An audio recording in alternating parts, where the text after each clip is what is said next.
What's up, guys? Welcome back. We are doing it. Jake Ellenbogen live, solo. I don't think we've done one in a while. So it is a Friday night, and I mean, what better to spend a Friday night with all my favorite people on YouTube and Twitch, and well, Facebook is zero, but we're getting there. Well, welcome to the show. Missed all of you guys. How we doing? What's up? What's up, Eric, Young Ham, Luis? How we doing?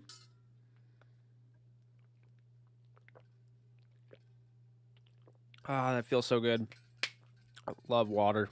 Such an underrated beverage. All right, guys. So, what's up, Wyatt? Wow, it's been a minute since I've seen you, man. Hope all is well. Kevin, how we doing? So, guys, I think at some point tonight I will be going live and playing some games, okay? But I wanted to give the people that are constantly supporting this channel but aren't into gaming something. But I wanted to give back to all of the channel. So I thought of an idea and I was like, you know what? It's been a minute since I've gone live. I'll do a spontaneous live where I tease the hell out of it. You guys don't realize what I'm doing. I don't even know what I'm doing, quite frankly. And then you all just come in here, you ask me questions, we talk, we discuss, we have some fun. You know? No one wants to be a loner on a Friday night, am I right? Dig it, Youngham. What's up, Renee? Vixper, how we doing? Trying to play Warzone. Listening to my voice and playing Warzone sounds like a nightmare, but to each their own, I guess.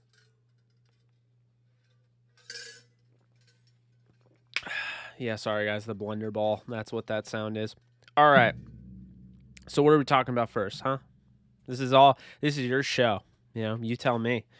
I mean, there's a new running back with the Rams. Thank you, Rams House. Appreciate you. We've got a collab soon, so let me know about that, and we'll get something together. Tomorrow, just to give you updates and whatnot, Alexis and I will be recording the Downtown Rams podcast. We got some fun news coming to you in regards to that down the line. I don't want to unveil anything without it being fully, I feel fully confident in everything, but you get the point. We have announcements coming down the road. It'll be fun. Your headphone aux cable, it's upside. No, I did it. I do it for a reason, because the other cable, so the other side of the cable, it gets caught in my chain. So you see my chain? It gets caught in my chain, and it's just a pain. So I rhymed. I wasn't trying to. But yeah, who are some people you expecting to get cut? Ooh, Peter, we're going right for the hard stuff. Okay, well, I'll go through. Quarterback, my guy Devlin Hodges, friend of the Rams podcast, Downtown Rams podcast. I expect him to get cut. It's just a numbers game at that point. You have a guy who was with the organization last year, who I know they like. I've heard they like, and I heard potentially could be in for a Taysom Hill role, and that is Bryce Perkins, who's also a friend of the podcast. They're obviously keeping Wolford as their backup, and maybe for the foreseeable future, maybe he starts down the road, which I'd be totally fine with, by the way. I just want to point that out. So to answer that question, let's see. What was I going to say? Okay, so quarterback, I'd say Devlin Hodges. I think they keep Perkins on the practice squad. Rumor has it. Okay, so right now there's 12 guys expected to be on the practice squad, but from what I'm hearing is that there could be 16. But you guys didn't hear that from me. Which is why I did it live, and no, I don't care. But yeah, I'm hearing that there could be 16. The powers that be. So we'll see. But if there's 16 on the practice squad, that means the Rams would get 17, because Maximilian Percher, I think that's how you say his name, from Italy, the offensive tackle, does not count because he's part of the international prospect. I forget what it's called. The international prospect program. So essentially the Rams get another player on their practice squad, no strings attached. He makes the roster no matter what because he's on the practice squad. So he stays in the building. It's part of the international initiative, which I can't lie, I love. I think it's a great idea to try to expand the sport past the United States. Obviously, I think NFL Europe, in a sense, was a success. I know Kurt Warner, when he came on our show, basically said the same thing. So I'm all for that. Okay. Sorry, taking way too much time on the quarterbacks. Running backs here. Likely, and keep in mind, this is off the top of my head. I'm not looking at anything, so don't murder me. But, okay, so running backs. We got Cam Akers starting. We got Darrell Henderson in a starter / change of pace scat role. Then you have Xavier Jones, who I think is a lock to make the roster as the third running back. Then you have Jake Funk, who was drafted in the 7th round. You have Raymond Calais, who was drafted in the 7th round by the Buccaneers, who they claimed last year, spent the whole season on the team. And then you add Otis Anderson, a guy who, I mean, you guys just saw my video on, or most of you saw my video on. It's doing pretty well. Appreciate you for that. And I will say, I like Otis Anderson Jr. more than I like Jake Funk. Otis Anderson Jr. had over 2,000 yards rushing with Adrian Killings ahead of him on the depth chart. On top of that, he had close to 20 touchdowns. This is somebody that showed ability in the receiving game as well as the return game, and I like his job and how he goes as far as running between the tackles. He is small, don't get me wrong, and obviously Jake Funk looks a little more built, right? But with Funk, he has 2 ACL tears in his history, and really, to be honest with you, I don't think he provides as much as a running back as Otis Anderson. This is coming from somebody that liked Jake Funk in the draft. I had a draftable grade on him. I had a 6th round grade on him, to be honest with you. And I didn't even watch Otis Anderson, but I just came away impressed with Otis Anderson. And thanks, Rams House. Appreciate that. And I just came away with that, and I'm just like, Otis Anderson, while I missed the film during the draft season, I got to hand it to him. I think he's a solid running back. I think he's going to have an opportunity, in my opinion, to push a guy like a Calais, a guy like a Jake Funk. I don't think he's going to absolutely kill it or anything like that, and I do think he's probably on the chopping block, but I think he's going to fight for that practice squad spot. So I have the Rams keeping Henderson, Akers, Xavier Jones. And then I honestly do think they'll keep Funk, and they'll probably practice squad either Anderson or Calais, but I think they're both better in my opinion. So, I mean, I think that's how I'd go with the running backs. Wide receivers, tough room. They have a good player. I'm going to say this right now. Simba Webster is average to above average last year. If you look at his statistics, his statistical output as a punt returner last year, I know everybody hates on the guy, but he grades out about 10th in the league, which, of course, punt returning, all that, but that's not horrible. So he, unfortunately, I don't think he's going to get there. I don't think he's going to make the team. But I do think, you look at what he did in preseason with John Wolford 2 years back. I'm sure he'll show up in preseason. You have a guy in Tristan Jackson who was on the roster the entire season. He may not have ever suited up, and he may never have played on the offense, but he was literally on the team the whole season. That's not somebody I'm going to slouch on. Former Michigan State guy, transferred to Syracuse. Not going to sleep on him. I think they could keep 7. That depends. Ben Skoranek, I would put, he is the biggest lock to me out of all the 7th round picks that they have, and they have 3 of them. And I love Chris Garrett. So I would say that, looking to answer your question, I'm just kind of going through these wide receivers, Kupp, Woods, Van, Deshaun, Tutu Atwell, Ben Skoranek. You're at 6 there. If they keep a 7th, that's going to be the battle. It's going to be between guys like Landon Akers, guys like Jeremiah Haydell, who honestly add upside as far as a returner. And to me, I don't think the Rams are going to keep any receiver if they can't, contribute on special teams. And to be honest with you, I don't blame them. So that's the key there. You're going to have to be able to contribute on special teams in order to make this roster. And it's not even a guarantee that they keep 7, but I think it is a good sign for the other wide receivers that they view Jacob Harris as a tight end. That's a good sign. And honestly, they might even view Skoranek as a tight end. We'll see. I mean, they could move him there. So I think that's something to keep in mind. I'm a big fan of Ben Skoranek, and I've heard great things. Rams really, seem to be high on him. And I wrote about him. I was part of this prospect guide that you guys are going to want to check out for Draft Bible, who's with SI.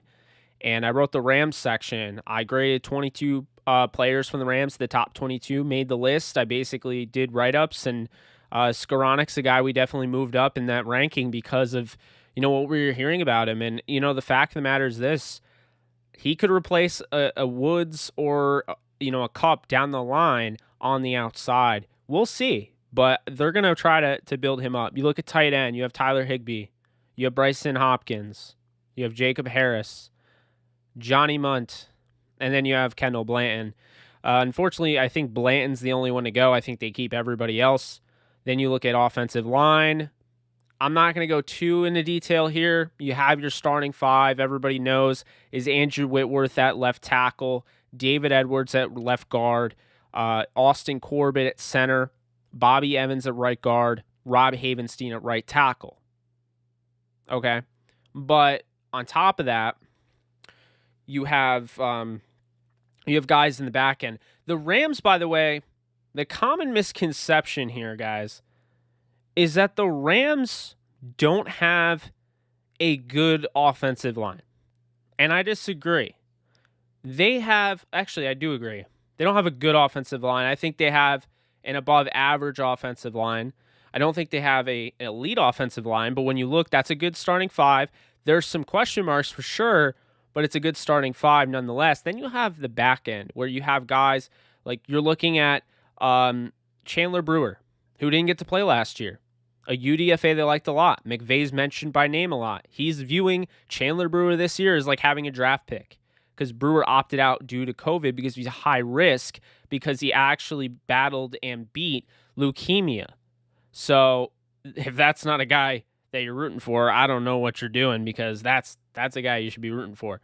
Then you have Joseph Noteboom, a guy that has experience at tackle and guard. He's behind those guys.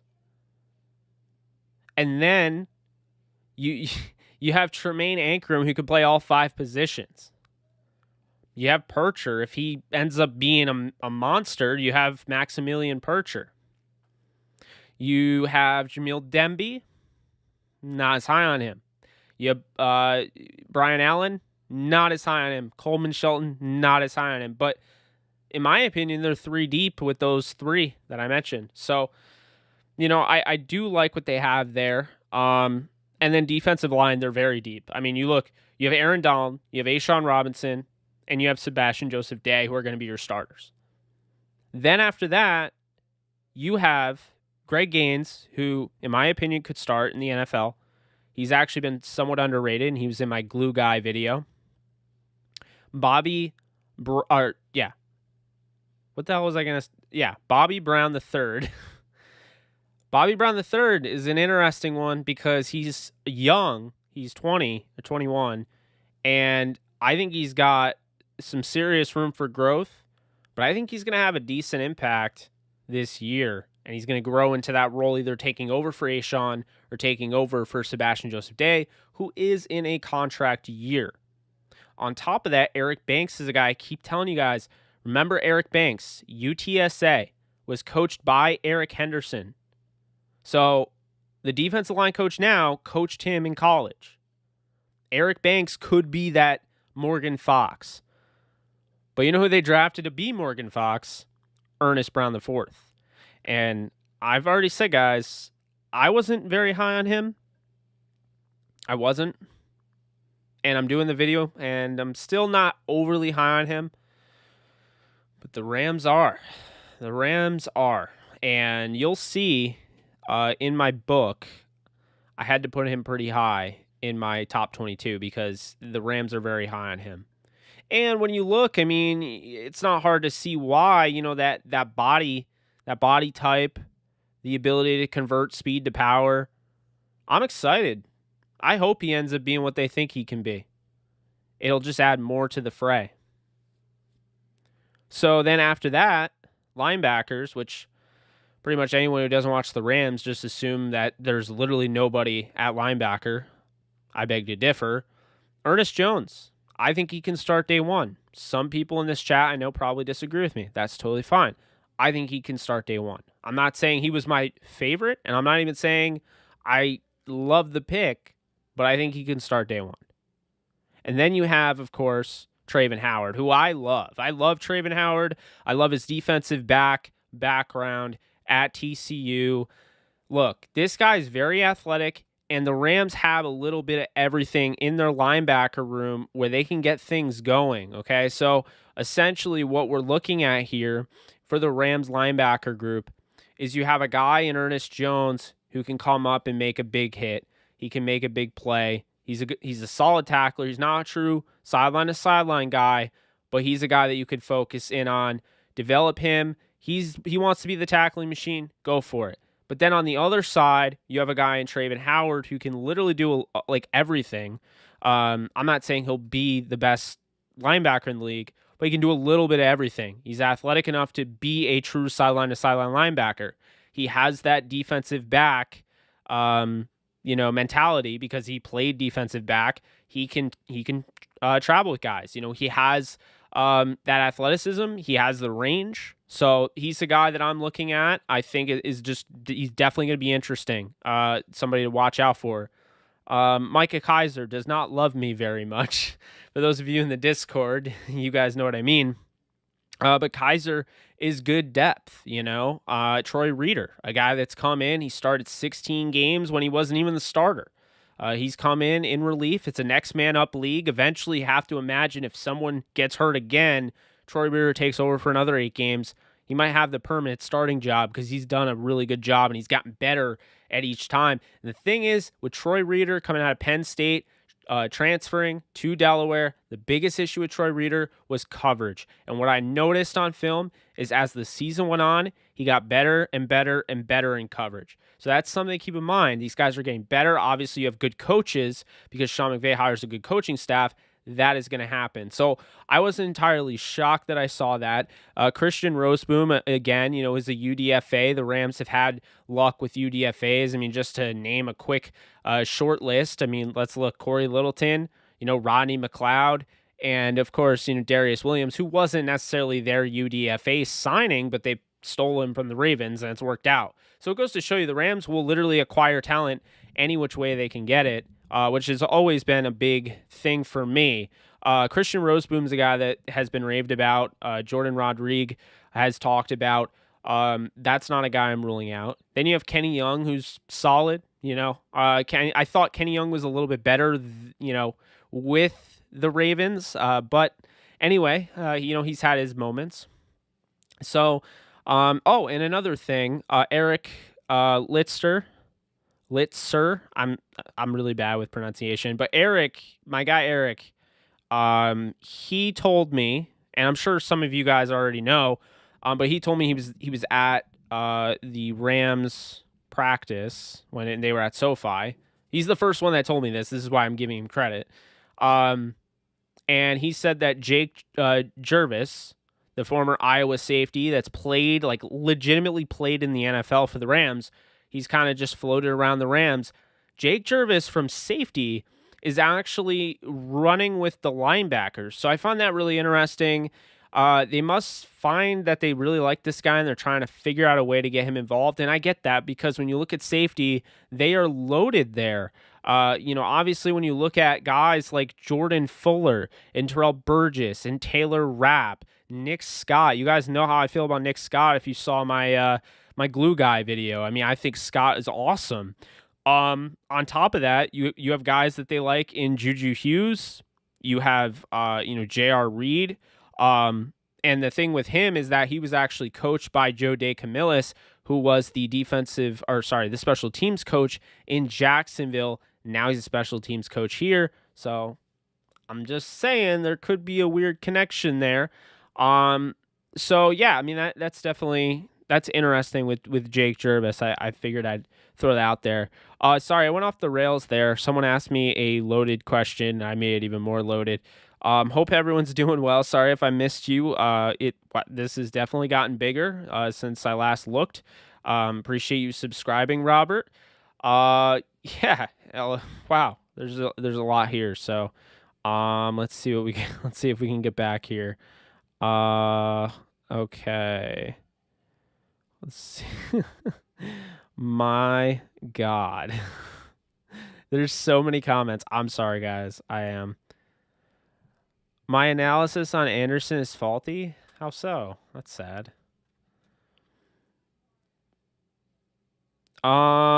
Safety, they've done a nice job at drafting. I mean, Ashton, how far are we talking as far as like what they've drafted? Are you talking the McSneed era? Because safety, I mean, by volume, they've drafted well. What's up, LA Rams? Mark, good question. I think Taylor Rapp, they're going to want to play all over. You know, they're going to play him at linebacker. They're going to play him at safety. You know, they might try him at nickel. He's a similar athlete to another Washington guy, Elijah Molden, which isn't the best, but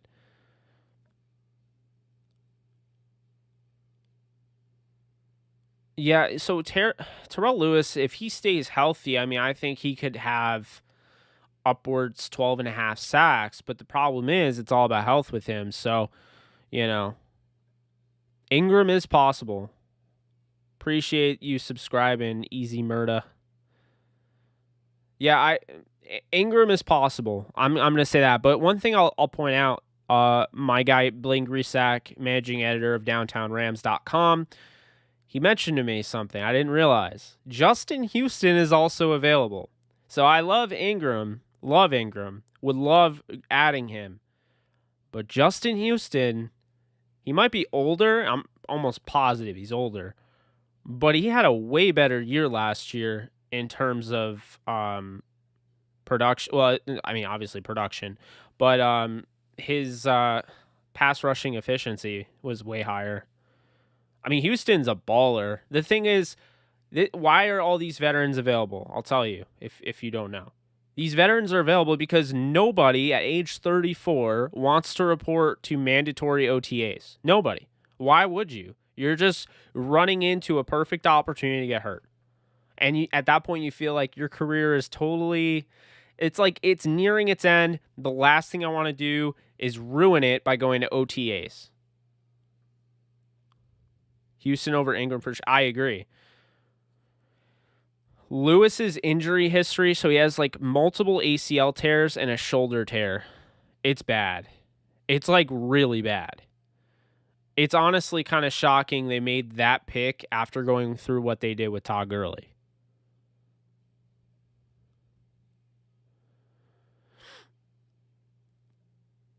No, apparently Houston's available. I'm gonna double check, but I was told Houston was available.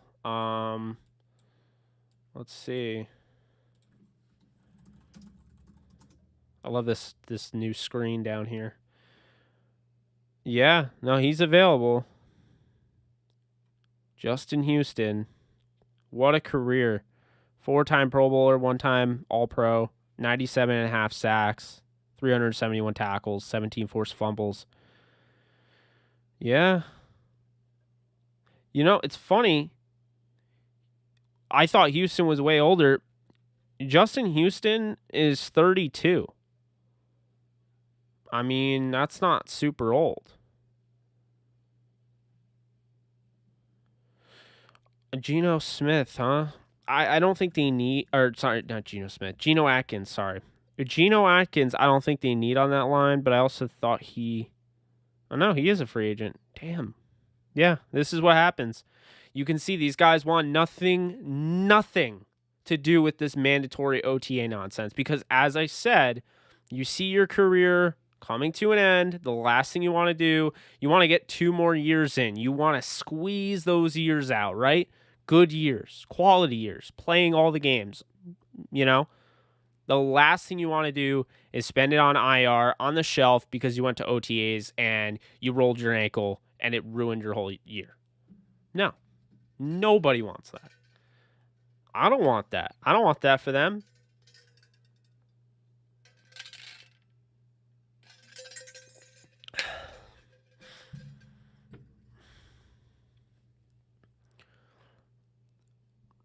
Guys, there's no need for Geno Atkins. I like Geno Atkins. There's no need. All it would do was stunt the growth of Bobby Brown, and it would stunt the growth of Greg Gaines, because those guys are getting better. What I'm excited to see a lot. But I'm excited to see a guy by the name of Ashawn Robinson, who apparently lost like 20 pounds, and he shredded. Like he shredded off all that weight, and he can slim down even more, he said. That makes me excited.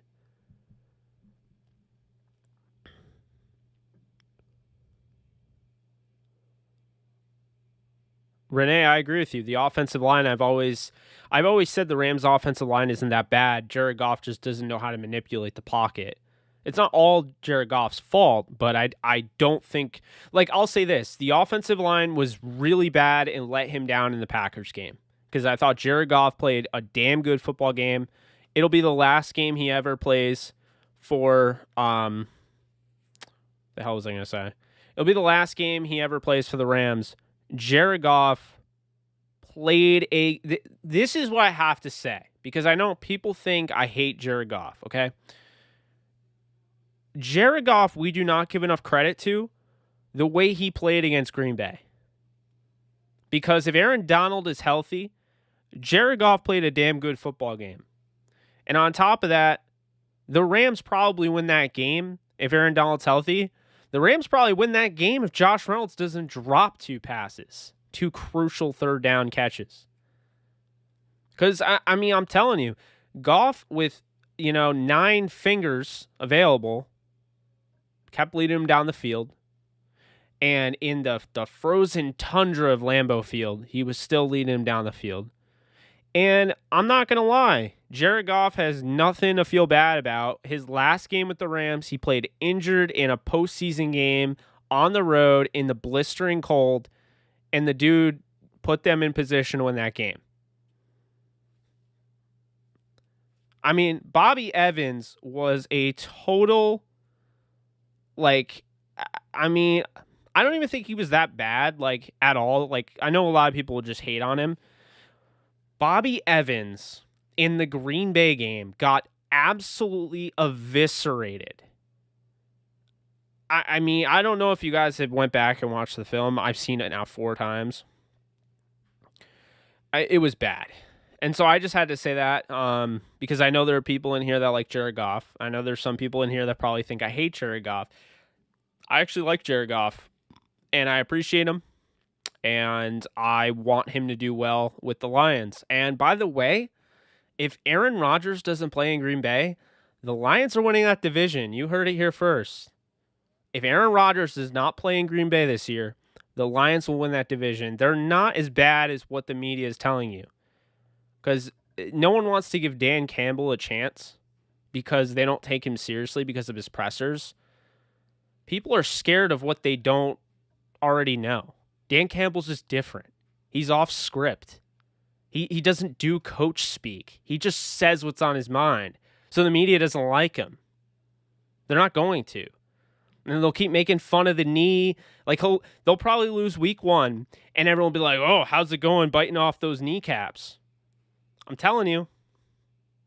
Watch out for the Lions. They got some good veteran presence. They brought back, what's his name? Aquara. They got Brockers in there. Brockers is a great veteran presence to have. That's leadership you want.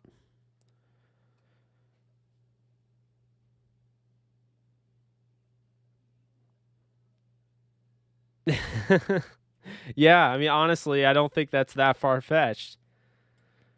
I mean, I've been saying it for a while. I've been pretty high on the Lions. And it's, it's ironic, right? Because I'm a huge Stafford fan, and I watched Stafford get his whole career wasted in Detroit. And I think Stafford has always been a secret superstar. So why do I think the Lions are instantly going to be better without him? Because I think this is the organization. This is the right nucleus that finally gets it. Because I think Brad Holmes was 100% legit. And I've been saying Dan Campbell should be a head coach since I saw his valiant effort with a hapless Dolphins team, getting them to 5-6 record with him as an interim head coach when they fired Joe Philbin. So, and Anthony Lynn's a damn good offensive coordinator. So I think they're going to be good. The one thing I don't like about the Lions, I'm starting to and I'm not going to go on record and say that he's a bust, but I'm starting not to feel that comfortable with DeAndre Swift. But I don't know.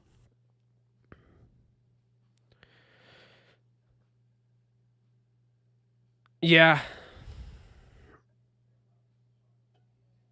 I don't know. I mean, I don't think, like, the thing is, everyone's just like, the Lions' offensive line's terrible.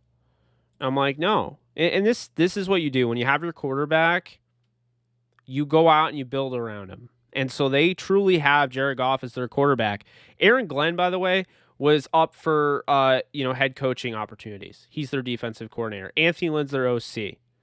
David Phipp is their special teams coordinator. He was one of the top special teams coordinators available. And then Dan Campbell. And then, of course, you have Brad Holmes. On top of that, they brought Aubrey Pleasant in as the secondary coach. If you start to see these guys take the next step, Okudah, Afadu Melifonwu, Corn Elder, Tracy Walker, who's already been a stud. Tracy Walker is super underrated, by the way, going back and watching the tape. Will Harris. I mean, there are some guys here. They added Quentin Dunbar. These guys are really going to benefit having Pleasant as their coach. Amani Oruwariye, that's my guy. But I don't think their team is that bad. I mean, their offensive line consists of Taylor Decker, Jonah Jackson, Frank Ragnow, Logan Stenberg, potentially, Tyrell Crosby, and Penei Sewell. That's not a bad offensive line. I'd say that's arguably top 10. In case you weren't aware, Taylor Decker has played very well the last 2 seasons. Jonah Jackson's a 3rd rounder in 2020. Stenberg was a 4th rounder in 2020. Crosby, they kicked inside a guard. And they're going to have Sewell, who I had is the only generational prospect in this draft. They're going to have him at right tackle. Oh, and by the way, Frank Ragnow made my top 100. I just did a top 100 NFL list. I'll be dropping those videos. We're going to do 100 to 91 and so forth. Frank Ragnow made my top 100. He is the 2nd best center in football. 2nd. And he played with a broken frickin' throat. So yeah, that's my rant on why the Lions aren't that bad. Yeah, Swift's hands were awful in key moments. Oh, I know. Aubrey Pleasant is going to turn them into an absolute stud fest over in the secondary. It's going to be scary. Plus, people are sleeping on, they have guys like Jamie Collins. They love Derek Barnes. I mean, I love Derek Barnes in the draft. They have Jelani Tavai, 2nd-round pick from 2019. They got Sean Dion Hamilton, who had a really good year 2 years ago. Didn't really get to play much last year. Onwuzurike and Aleem McNeil, who they drafted in this draft. Then they have Brockers and Trey Flowers. Aquara. Yeah, that's not a bad defense, guys. Don't fall for the media narrative. The Lions are going to be good. Yeah, just nuts, right? Flowers and Aquara. That's sick. No one is talking about them. No one. I mean, I'm talking about them. I'm probably annoying people how much I'm talking about them. They said Derek Barnes is a guy that they were aggressive. They traded back trade back up to get Derek Barnes, he's a guy that they think is going to start day one. So for those of you IDP Dynasty fans out there that draft defensive players in fantasy football, I got Derek Barnes in my rookie draft. Derek Barnes is a guy you're going to want to roster. Would you have made Pleasant our defensive coordinator instead of Morris? I would have, yes. I absolutely would have. I think Pleasant's earned it, but that's not what happened. I do too. I don't know. It's hard. Yeah, see, 22-1, like, I'd take that. What's the over-under? Do they still have him at 5 wins? It's a joke. By the way, Jamal Williams is going to be a great fit for them. Also, another thing, this is very important. Very important here. This is not a knock on Stafford. It's actually kind of crazy when you think about it. Stafford went through these awful offensive lines, so he got hurt a lot, right? I wouldn't call him injury prone. He literally was the opposite. He stood in there. He took the punishment. He kept playing and playing and playing and breaking himself down. They have Jared Goff, who literally no matter how hard you hit this guy, he doesn't break. So that's another thing, is that you have to keep that in mind. The Lions have Jared Goff, who no matter what you say about the guy, he is durable as all hell, and he can take a beating. And the Lions are used to broken down Stafford.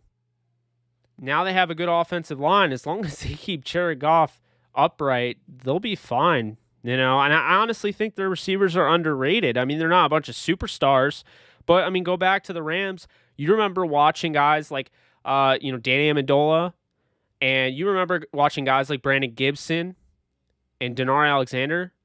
That's their wide receiver room. Essentially, right? Am I wrong? They don't have a superstar, but Brashad Perriman, Tyrell Williams is essentially the Denar Alexander of this offense. Brashad Perriman is like the Chris Givens, can stretch the field.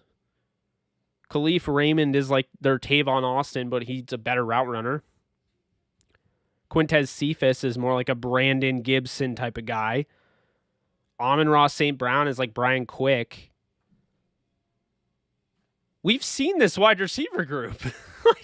As long as they protect Jared Goff, they can run the football with DeAndre Swift, Jamal Williams, Jamar Jefferson.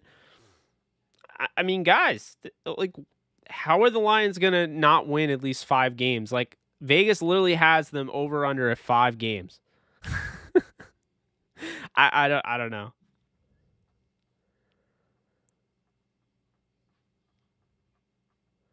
Landing spots for Aaron Rodgers, that's interesting. The only one that really comes to mind is Denver. When you look at Denver, it's interesting because they can still hang on to Drew Lock. I don't think they'd have to trade him to Denver. They wouldn't have to trade him to Green Bay. And they're a team where essentially, like, if Drew Lock if Drew Lock were to become the quarterback, I think he can be, if he ever finds himself, like, I think he's got the potential to be a very good quarterback in this league. If he ever does that, this team is a Super Bowl caliber team with Aaron Rodgers or with a really good quarterback. And so you add Aaron Rodgers to a team. First off, let's talk about the fantasy implications for Cortland Sutton. Okay? Cortland Sutton is already a very underrated receiver, and I think he barely made my top 100. Yeah, he did. He'll be in my first video. But, like, Cortland Sutton with Aaron Rodgers, are you freaking kidding me?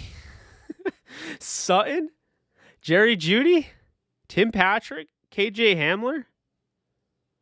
Like, and then you have, we just have Noah Fant and Albert O.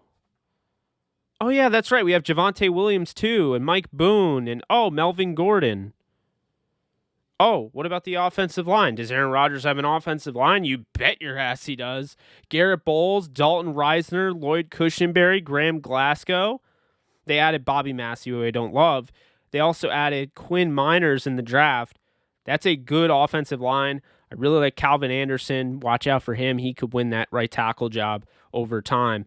But the defense is all what it's all about. Vic Fangio is a monster defensive mind. I mean, he is the guy that essentially broke the Rams offense. And the Rams are now finally trying to fix that. But everything, all of the hardships that McVay has gone through with that offense, it's Fangio. Because Fangio punched a hole right in their armor. That's what happened. Fangio gave them the blueprint, and then, of course, we know in Belichick fashion, he took the blueprint and modified it and made it even better. There you go. So now you have Fangio, who, I mean, he's rolling around with Shelby Harris, Mike Purcell, who, by the way, let me tell you about Mike Purcell.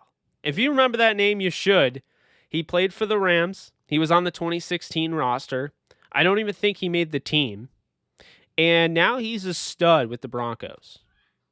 So there's that. Draymond Jones, McTelvin Ajim, Bradley Chubb, Alexander Johnson, Josie Jewell, Von Miller, Patrick Surtain, who they added this year, best corner in the draft in my opinion, Kareem Jackson, Justin Simmons, who is one of the best safeties in football, Kyle Fuller, they got him. Fangio had him in Chicago. He's one of the best corners in football. No one gives him credit. Ronald Darby, who they added. Bryce Callahan, who he might have barely missed my top 100, but Bryce Callahan is maybe the best nickel in the game. It's him, or it's either him or I would say it's the guy in Indy. I forget Kenny Moore. So I mean, you know, Baron Browning, Justin Sternad, Malik Reed. I mean, they have so many guys. It's crazy. It's crazy. They added Jermar Johnson and Caden Stearns for the back end of the secondary. I love the Broncos, like what they've done. And to be honest with you, if they get Aaron Rodgers, they have to be the favorite in the AFC. I'd put them over the Chiefs. So it's tough. I mean, where would he go? Denver, it keeps going back to Denver. The other option, like when people say, what about the Niners? The Packers aren't going to trade Aaron Rodgers to an NFC team. Book it. That will not happen.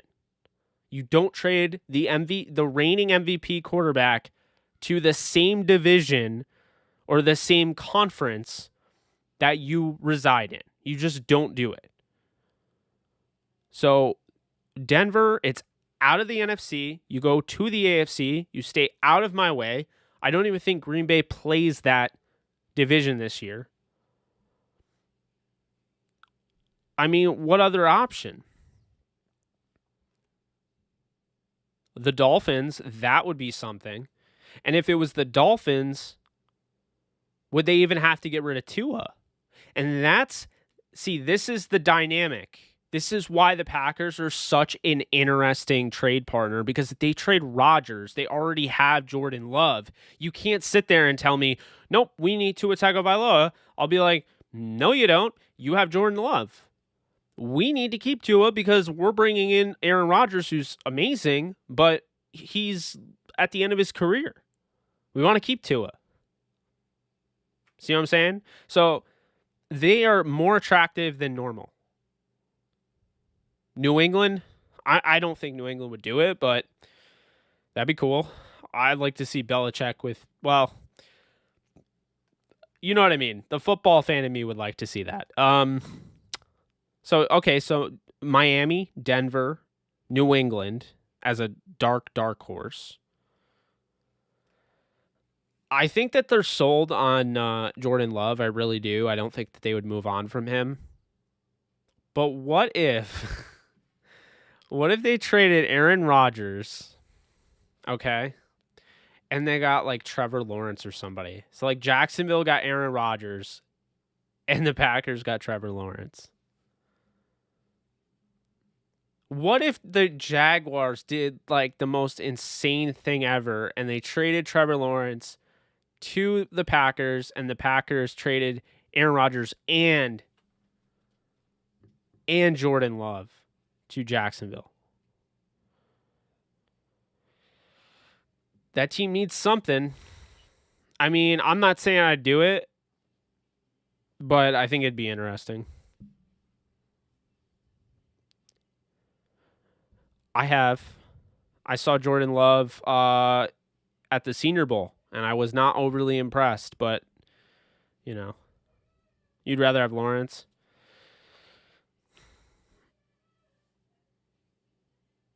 Yeah, I mean, it's tough because there's just not enough options, you know? No, I'm not saying it's realistic. I'm just saying, you know, it'd be crazy. Yeah, there's just not enough options. At the end of the day, that's the thing. There's just not enough trade options. So I don't. Denver, New England, Miami, maybe Cleveland. If Cleveland did that, they give up Baker. Green Bay holds on to Jordan Love. They give Baker an opportunity to ride with the offense for a year. Aaron Rodgers goes to the Browns, and they probably win a Super Bowl because that team is loaded.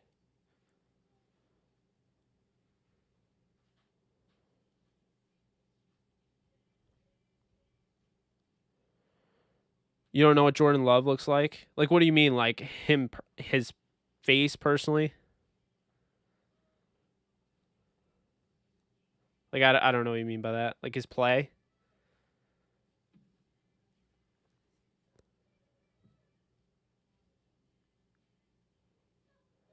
It's funny, I actually don't really like Higbee for fantasy that much. There's just too many. Higbee's going to be touchdown dependent. There's just going to be too many options.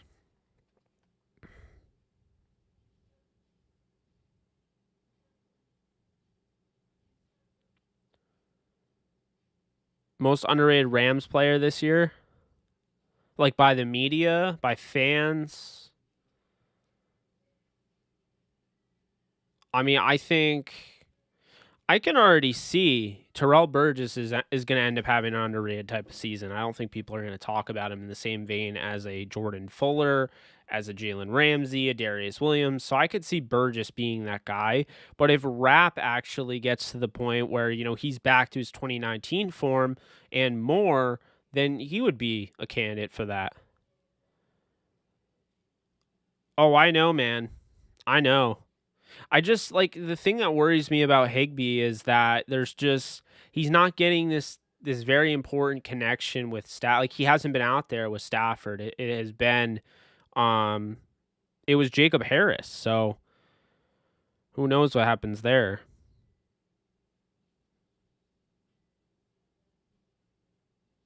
Well, that's my favorite thing about Stafford, one funky Lions fan, is that he will throw to anybody. You watch the film. Oh, Danny Amendola, you're double covered? Too bad. I believe that you can catch this. Bring it down. And he catches it. What's another one? Hunter Bryant, the fourth string tight end, UDFA. I liked him in the draft. We won't talk about like that, but like he was a UDFA. You bet your ass. Stafford's looking down the field. He sees him running this seam buster against the Titans down like the middle of the field, and he just launches it, and it's right on a dime, and Hunter Bryant comes down with it. It just goes to show you, like, Stafford doesn't care what your status is. He doesn't care who you are. As long as you're reliable, you can catch the football. Actually, he doesn't even care about that. As long as you're open, he's probably going to throw it to you. And if you're not open, even if you're not, if he believes that you can make a play, he's going to throw that. That was the difference between him and Jared Goff. I feel like Goff wanted a more cleaner look, you know, a more wide open type of target, whereas Stafford literally doesn't care. I've seen him all the time just throw it up there, and you know, you better be paying attention to it. So.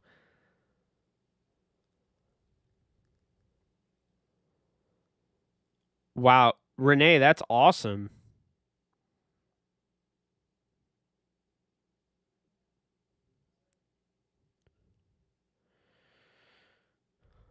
Oh, I don't hate rap. I think the DK Metcalf stuff really got to me. But when I did the video for Taylor Rapp and I went back and I watched his film, it dawned on me and I was like, holy hell, you were looking at a Defensive Player of the Year candidate in Taylor Rapp in 2019. Like, I don't know how many people realize that, but he was great in 2019. He is injury prone, but he actually is a lot better of an athlete than what he tested. And I noticed that on film too. He has more sense of urgency, and yeah, he wasn't a natural. He's not like a sprinter. There's different types of athletes. There's guys that can actually run when the ball is snapped and everything. As soon as the sound of the whistle, like it's all that. But there's others that just they're more track star than football player. And I don't have to tell you that. There's so many of those. It's true. Oh, I got you, Mark. Okay. Because I do get asked that a lot. Like, why do you hate Taylor Rapp? Why do you hate Jake Funk? Why do you hate Micah Kaiser? Let me make this very clear. I don't hate anybody. Hate is a strong word. Sports hate is different. But I at this moment, I don't feel like I hate anybody. Tom Brady and his GOAT conversation annoys me. The Clippers. I think I hate the Clippers. Sports hate Kawhi Leonard. I don't like Paul George, Patrick Beverley. I don't like the Clippers. Sorry for all you Clippers fans in here. I'm not trying to ruin your night, but this guy's not a Clippers fan. Also, low-key, kind of pissed off about last night. Very salty over my Vegas Knights losing in the Stanley Cup semifinal. We won't even get into that. Yeah, the Madden cover, Kevin, I'm in that agreement with you. Guys, let me pitch something to you. Let me, like, I want to pitch this to you. I want to get your thoughts, okay? I'm going to say this, and you guys let me know. Sorry, guys. You guys let me know, okay? I'm going to pitch this. Ready? It's not that the GOAT conversation is wrong to have. It's not that it's wrong to have a best player ever. But doesn't it feel like it takes a little something out of your said league, sport, game when you're constantly referring to a player as the GOAT? I'm just saying, why is it every time I turn on an NFL broadcast or something, we hear Tom Brady, oh, he's the GOAT? Or every time I'm watching the freaking Suns playing the Bucks or something like that, and every time I have to hear how Jordan is the GOAT. Why? NHL doesn't bring up Gretzky every 2 seconds, and he's by far the GOAT. He's the GOAT in all of sports. No one compares to Gretzky. Nobody dominated a sport as much as Gretzky. But at the same time, I think Jordan, whether you think he's the GOAT or not is not what I'm saying. I think Jordan is an argument. Because if you talk about rings, Big Shot Bob has 7. What are you proving? We can go Bill Russell route with 11. We can go with the all-time scoring leader, Kareem Abdul-Jabbar. We could go with the fact the better all-around player, in my opinion, and a lot of people's opinion, would be LeBron James. So I think that's argued. Then you could go, of course, to the NFL. And if you're just going to use rings, again, the ring argument, there's so many, like Montana had 5 rings, but like, was he the best quarterback ever? To me, I feel like the best player at playing the quarterback position has been Aaron Rodgers from what I've seen, but I would argue Dan Marino. But the point is that I think you could obviously argue the most dominant player in NFL history is Jerry Rice. No one is even close to ever matching his statistical output. Aaron Donald is going to retire as maybe the greatest player to ever play the football. And Lawrence Taylor's up there. And yet we constantly just say Tom Brady's the GOAT. I think it hurts the sport. And like I'm pitching this to you. Do you agree with me? Do you feel like it hurts the sport when you're like they're constantly shoving the GOAT conversation in your throat? Is Muhammad Ali the GOAT? In boxing, I mean, I think so. The problem is, thank you, Rams House. That's exactly what I'm getting at. So, the greatest of all time, when people say that's BS because the GOAT means greatest of all time, it doesn't mean the best of all time. No, what's BS is the way that you just kind of you umbrella the whole term as it's something it's this and it can't be anything else. Greatest of all time is subjective. It always has been. Greatest, the word greatest, the word greatness, it's all subjective. That's the thing. Like, that's why it's like, oh, how can Tom Brady not be your GOAT? Because can you sit there and tell me that Tom Brady is an all-around better quarterback than Dan Marino, Aaron Rodgers? I mean, he might be better. I don't know. Like, we'll just say those two, right? Because they had a little bit of everything. They could move, the wrist action, the velocity, everything, right? Everything. They were just more talented than Brady. But Brady won. But, like, in a sport where there's 53 men on a roster, why the hell do we put so much emphasis on one position?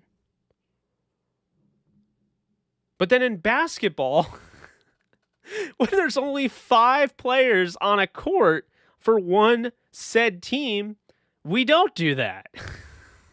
I don't understand. That's funny. And you know what else is funny? Is that baseball, we don't have a GOAT. You notice that?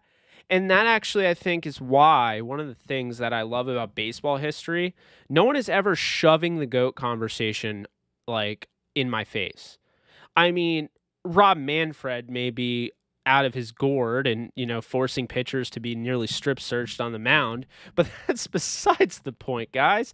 The point is, what we're talking about here is that you're not constantly, like, hearing, oh, Barry Bonds the GOAT. Oh, yeah, Hank Aaron's the GOAT. Oh, yeah, Cy Young's the GOAT. Or, Lou Gehrig. Or, Babe Ruth. We're not hearing any of that. Baseball's different. It's like one of the only things right now that I enjoy about baseball. So, I think, to me, greatness to me is domination. It's dominating a sport. It's consistency.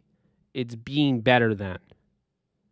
Now, yes, Brady is absolutely in that conversation.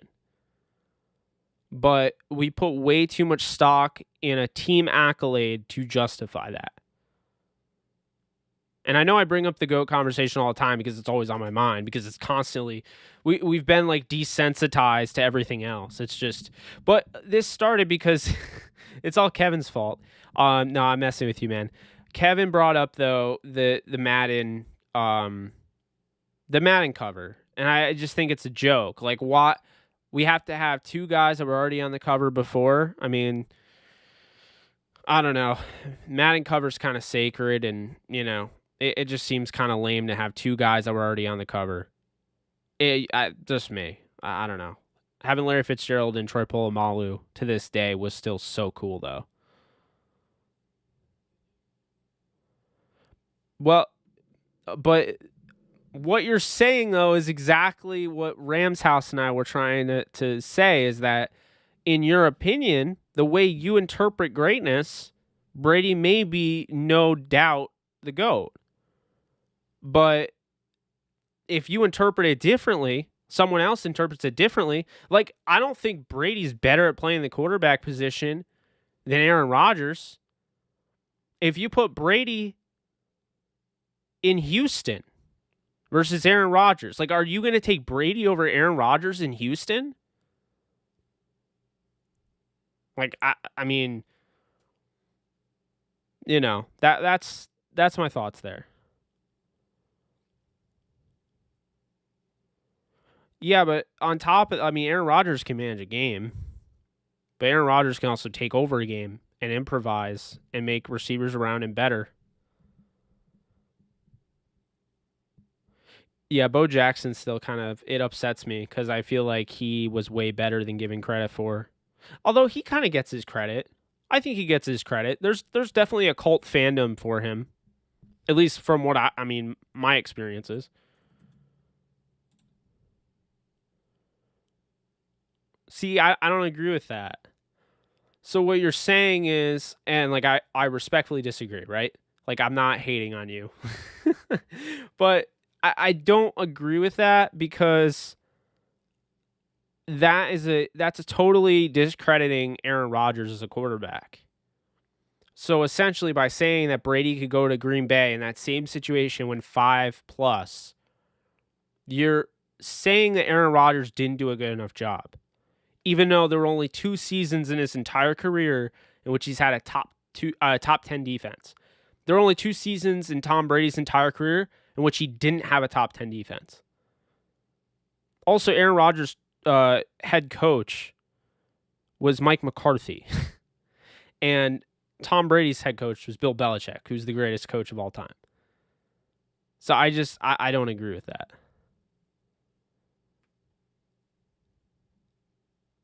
Compared to what the Rams house, Jordan never jumped ship to align himself with other superstars like LeBron. He had Pippen and role players, and that's it. He didn't have Wade, Bosch. Oh, I get what you're saying, but it's, what if I made the argument it was already built in? The culture was already built in. He had Pippen and he had Dennis Rodman. And in my opinion, a Rams house beat me to it. Rodman was like the best rebounder in the game. He was physical. You know, he was a guy that was going to get a board. Even if you missed it, he'd go get it and then give you another shot. Pippen is one of the best two-way players of all time. And on top of that, when Jordan left, Pippen was still winning games. The Bulls were still really good, even without Jordan. But like when LeBron leaves a team, they flat out fall into despair. So I don't know. Let's see. That I agree with you, Ashton. Exactly. That's my point, is that the ring argument is just discrediting the other 51, 52 players on a team that also helped.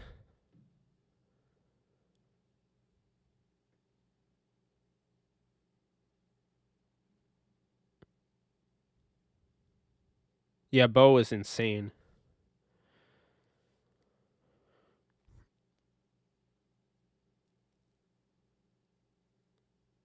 Yeah, but that's proving my point, though. That actually proves my point. So Tom Brady, do you see where I'm going with this? The margin for error with Tom Brady, he has a lot bigger. He's a way bigger margin for error for Tom Brady than Aaron Rodgers. Way bigger. Like, Tom Brady threw 3 interceptions in the NFC title game and got to go to the Super Bowl in a 1-possession game. Aaron Rodgers threw 1 in which Devontae Adams was clearly held by, I think it was Sean Murphy Bunting. And he doesn't. The margin for error is ridiculous with that. What's up, old man Ghost? How we doing?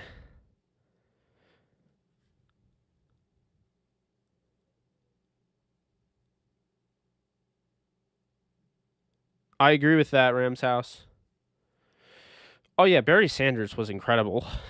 Barry Sanders, unfortunately, didn't get a chance to really play in meaningful games, but he was incredible. His stop and start ability was just nuts. Hey, Jake, which rookie on the Rams do you think will make a big impact? I think you got to look at, right off the bat, Ernest Jones, who's probably the best fit right now to be a starter.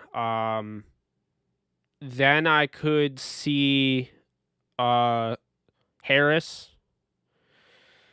I think after that, it's a mixed bag. It really depends. The Rams have been slow playing their rookies, so I mean, it really depends on how they do it.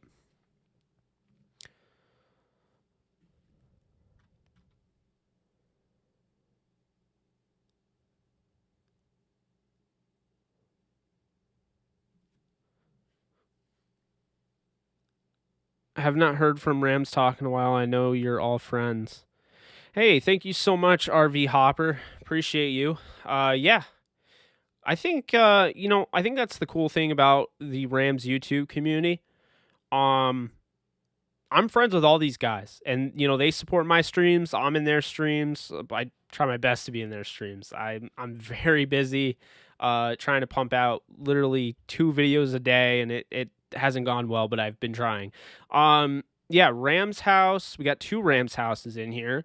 Rams Talk, who's not in here, I don't think. Payo Time. So there's some really good, there's a lot of Rams stuff. And here's the thing, guys. I think at one point or another, Rams YouTube used to be booming, right? I feel like there was a lot of competition. I feel like lately it just that there's not like 20, 30 different people. There's a group of us, and so I think we're trying our best to get you guys the content you deserve. As you guys know, I'm a little different because mine's just the Jake Ellenbogen channel, and I also do MCU stuff, and I game. So my channel's different.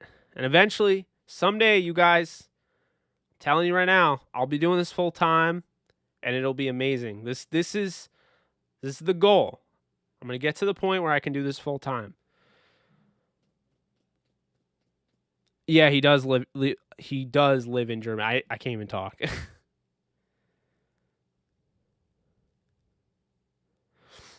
I love how Jalen Ramsey has been recruiting literally everyone except for Golden Tate.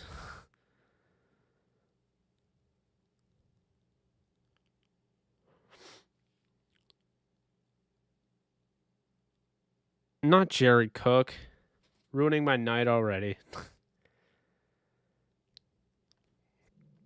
Yeah, I actually, my first appearance on YouTube, I'm pretty sure, was on his show.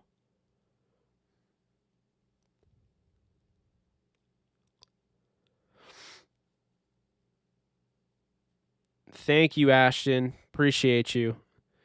Yeah, you guys are freaking awesome. It's made, God, it's made it so much fun. I can finally describe it. Okay. So, like, I'm not a material dude, okay? I'm not somebody that is like, I need the likes. I know I say it a lot, but I'm not, like, living for it, right? I'm not living for the fame. I'm not living for the recognition. I'd still be doing this even if I was getting, like, 30 views, right? But it makes it so, like, rewarding. It's such a nice feeling to put out, a video on Otis Anderson, right? Thank you so much for subscribing, Eric. I appreciate you. To put out a video on Otis Anderson, who I just watched film on, it wasn't like a 20 to 40 hour video that it took, but it took a decent amount of time because I cut up some of the all 22. I mean, I'm a slow worker. I like things done, efficiently, and sometimes, I go a little too slow. I'm normal, right? I'm human. So, the fact that I'm looking at now, I'm going to the back end of, we have 49 people watching, which is already just, I appreciate you guys for that. That's amazing. We have over 5,330 subscribers, so we're growing. Guys, we're over 1,000 views on that Otis video already. The 6th-string running back for the Rams. And you I can't even talk. You magnificent people have put that over 1,000 views in literally less than 8 hours. And that's what I mean. When I look at my dashboard and I see my video has a 20% impressions click-through rate, and I have over 1,000 views on a video I put out 7-8 hours ago on a 6th-string running back, that makes me feel so good. I can't even explain it. Thank you so much, Michael. I appreciate you subbing. Yeah. So it's funny because YouTube is like so far behind. So the dashboard always shows how many views you actually have, but the YouTube thing always like has to catch up. So I was laughing because the Jacob Harris video, which is now I think at 14,000 views, That Jacob Harris video was struggling, man. So it's at 14,000 now, but in the back end, like in the dashboard, it said I had 8,000. It was only showing me 3,000. I'm like, did I break the view counter? Like, what the hell? So no, it's man, it's cool. I love you guys. I really do. My goal was 20,000 by the end of the year, and it still is. And any exclusive interviews? That's a good question.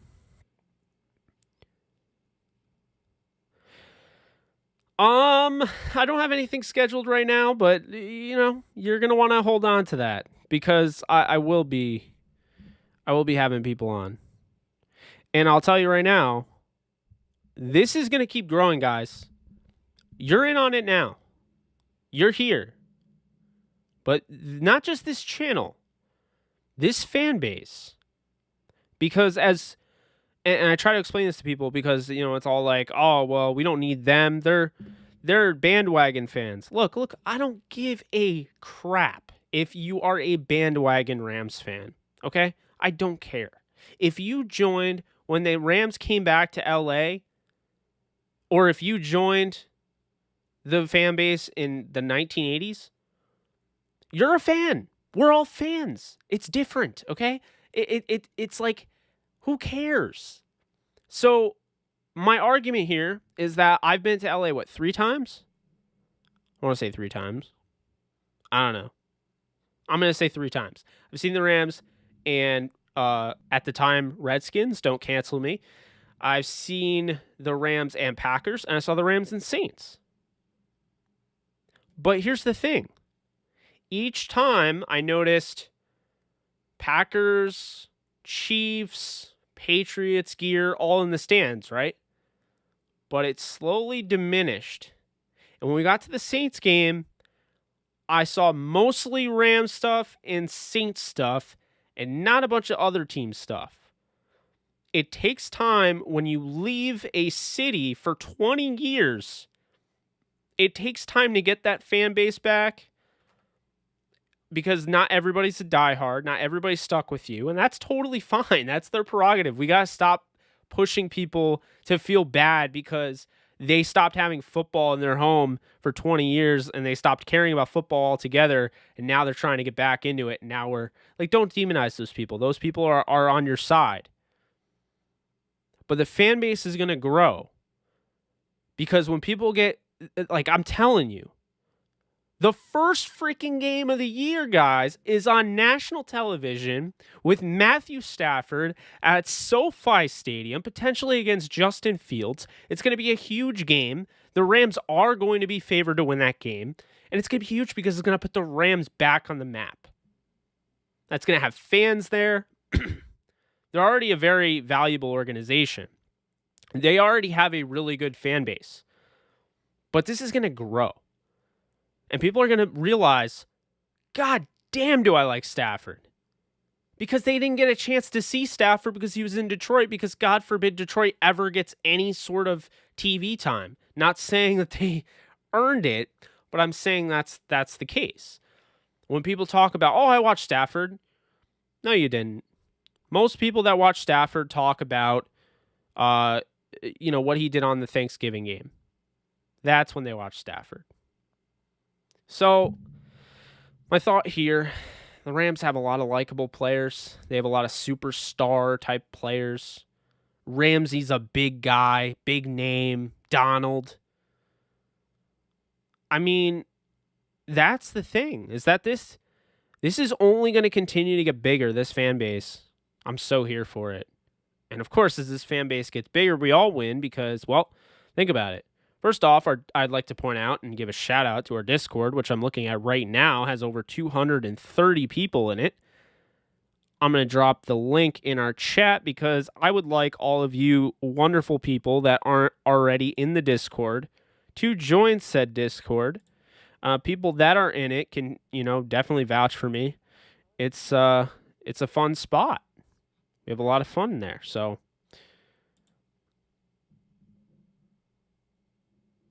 I believe you, Lions fan. I'm dropping the link right now. All right, let me go through this because I know I just ranted, but I want to see what you guys were saying. Just so happy to see how it's growing already. Appreciate that, Ashton. Yo, it's Mad Rams fans, Germany, low key. I'll have to watch this on the flip side. Thanks, old man, Ghost. I don't know if Chris Garrett's going to get a huge run for his money this year, but yeah, I like him for the future for sure, Rams house. So do you think the Rams will add another player? If so, what position? Hopefully edge if they get anybody. It's Houston or Ingram.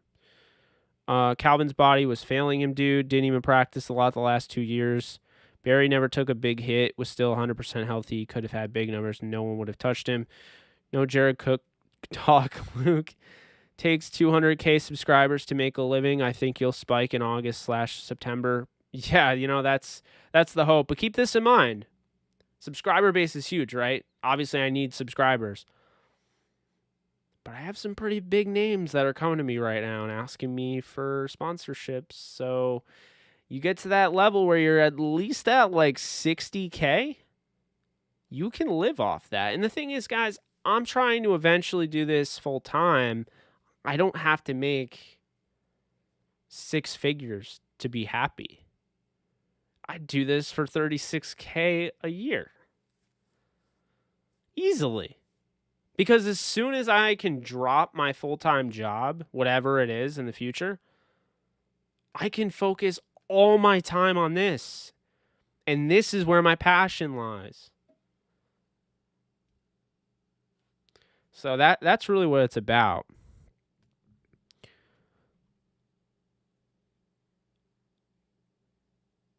Did you guys get that link? I'll drop it again.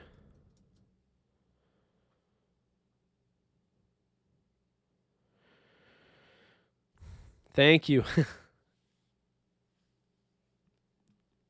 Yeah, guys, definitely hit the link. I always post any live streams, any videos. I post them immediately to the Discord. So, man, this has been fun. I miss this. Don't worry, guys. I'll be doing like just these solo JE live, Ram-centric, NFL-centric live streams a ton when the season starts. Oh, hell yeah. We got Kevin Garcia in the house.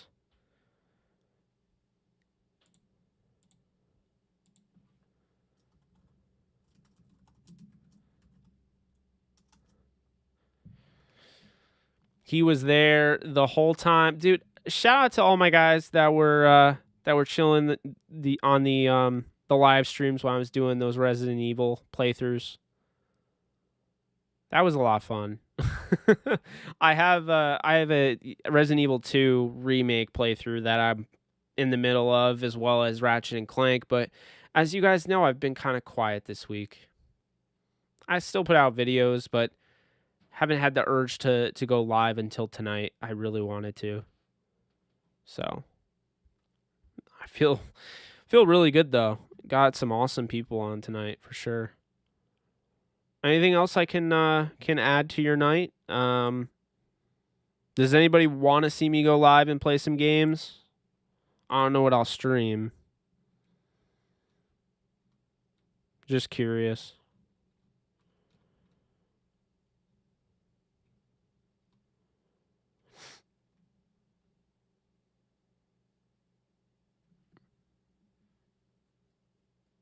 Yeah, Resident Evil was wild. It absolutely was. Okay, so you do want to see a stream, Luke?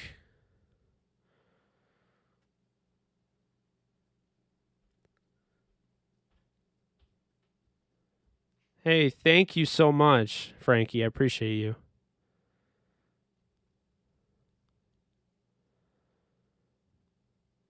Appreciate that, Ashton. Hey, you know, I might hit you up with that if you want to do the film breakdowns, because those take a long while. They really do. So that might be something I'll be hitting you up with. I did not finish Ratchet and Clank. I'm about, I don't know, I'd say I'm probably 80% of the way there. NFL streams are my fave. Oh, okay. Yeah, I mean, I game. Not everything is about football on this channel. I also do MCU stuff. I'm not gonna lie. If you guys don't know me, if you guys don't know this already, I think you guys know me pretty well now.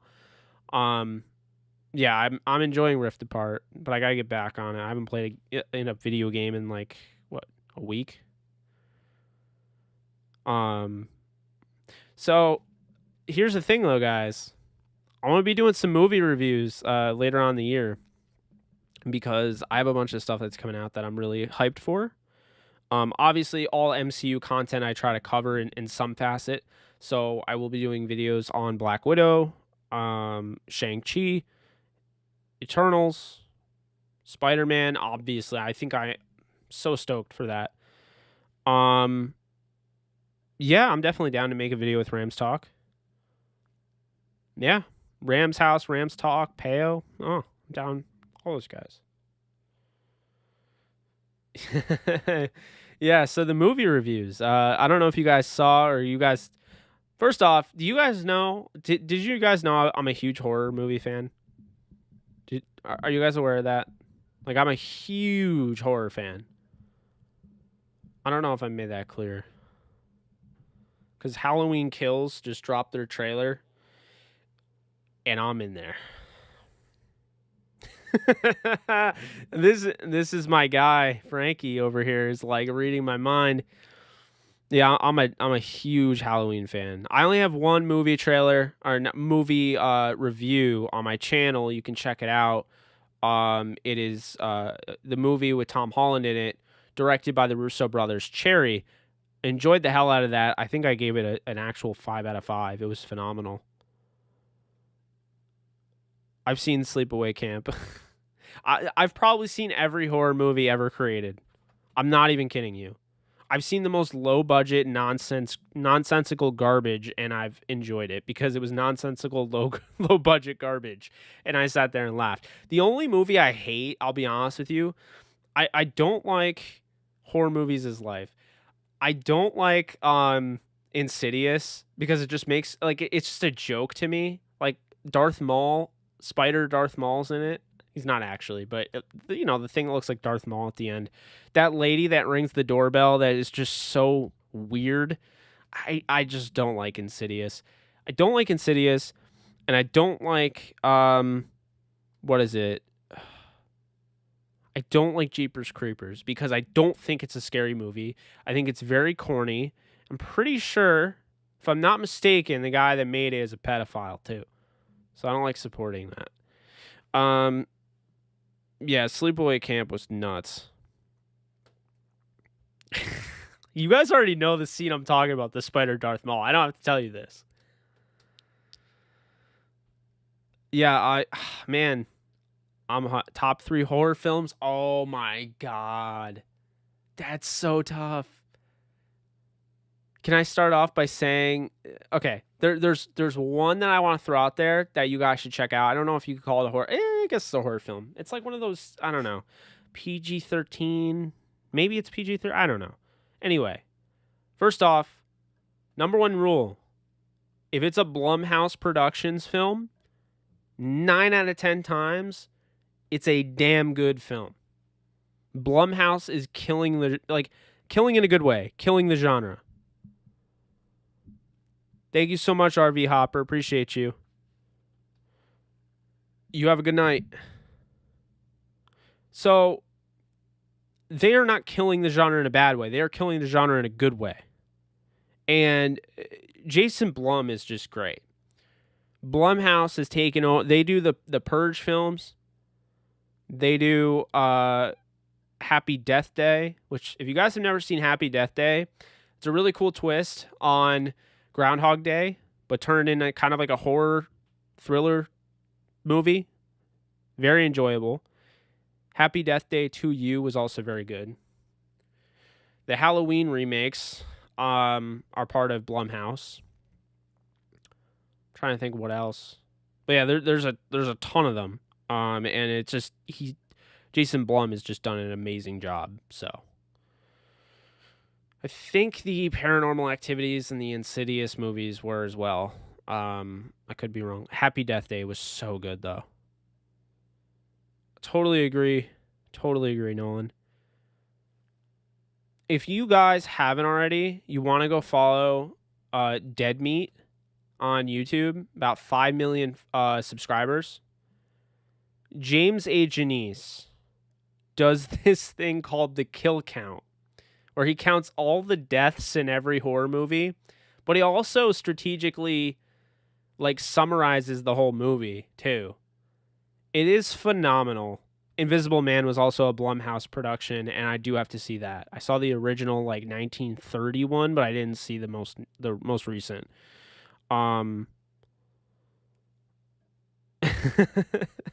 Yeah, it's fake.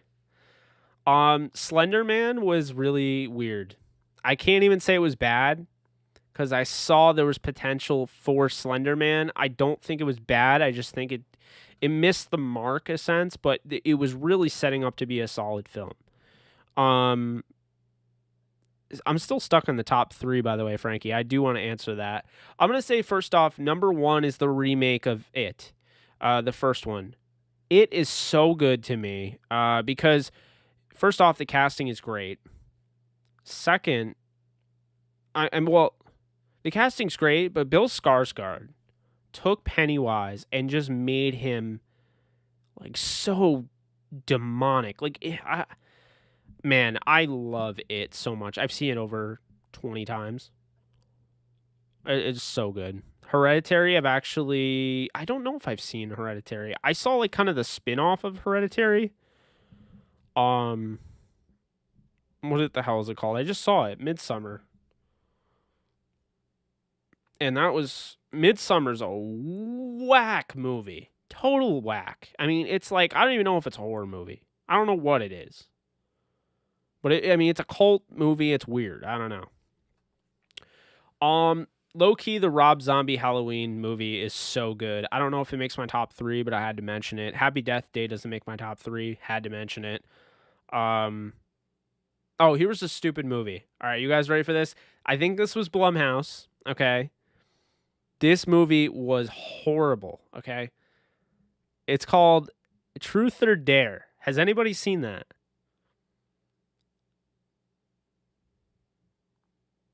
Ooh, Orphan was crazy good. Truth or Dare actually pissed me off. The ending pissed me off. So bad. So bad.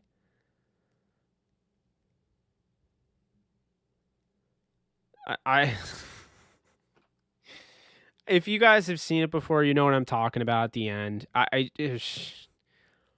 Lucy Hale is always in those movies. Actually, I saw Fantasy Island. I loved Fantasy Island. Loved it. Fun fact, Fantasy Island was the last movie I saw before COVID. Before theaters closed. Yeah, I see. Truth or Dare is one of those movies, even though it just came out in 2019. It's if you've seen it, as soon as someone's oh, I've seen it, you have that oh, it's oh yeah, it's not the best. That's why I said 9 out of 10 Jason Blum films or Blumhouse films. But yeah, Fantasy Island was a Blumhouse production. Very good. Hotel Mumbai. I don't think I've seen that. Do you guys ever see Stay Alive? You die in the game, you die for real. I really enjoyed that concept. I don't know if it was the best film, but definitely enjoyed it.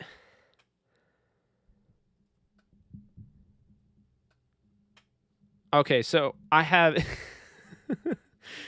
Yeah, the stretchy face really annoyed me.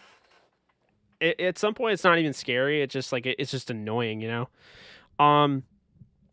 Okay, here's one. So I would say number 2. So It Chapter 1, the remake, is the best horror movie I've seen, in my opinion. It's phenomenal. Number 1. Number 2, Sinister. You guys ever see Sinister? That's some messed up stuff. Sinister was Blumhouse. Sinister, it has Ethan Hawke in it, who's the most average. And I don't mean this in a bad way. Like, it's one of those things, like, if you're a director and you want, like, the average middle-aged white guy protagonist that's not too smart, but not too dumb, you go out and you get Ethan Hawke. Every time. Like, I don't even mean that in a bad way. I like Ethan Hawke, but he's just not, you know, he's not like a top-notch Leo type of actor. He's good. He's just not like upper echelon, like top of, you know. That movie scares you? Ethan Hawke was in the first Purge movie, and the biggest issue with the first Purge movie... Oh, sorry. I just realized there's literally a movie called The First Purge. So I was trying to say the first Purge movie. And there's actually a movie called The First Purge. It takes place in the Long Island. That's so annoying. Yeah, Sinister was amazing. You know, once you get the children involved, then it starts to really become a horror film. I do like the old school slasher movies. Low key, Halloween Resurrection I enjoyed. I'm just saying. But man, I've watched everything. I mean, I've watched just about everything after what's his face? James A. Janice has done a kill count on it. You know what I just saw the other day? I can't believe I watched it. It was so low budget. Chopping Mall, about killer robots, like in the way, like it's like a horror themed killer robot setting, hunting down kids in a mall. It's so bad. So bad. And then as soon as they kill somebody, it goes, "Thank you, have a nice day."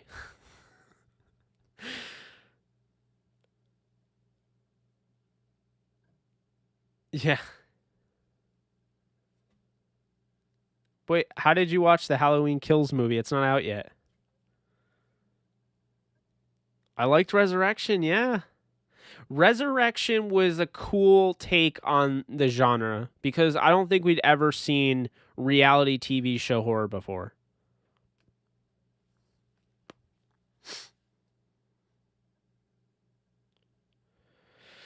So I think the guy that played Sabretooth, no, was it the guy that played Sabretooth? I don't remember if it was or not, but I think the guy that played Sabretooth in X-Men was Michael Myers.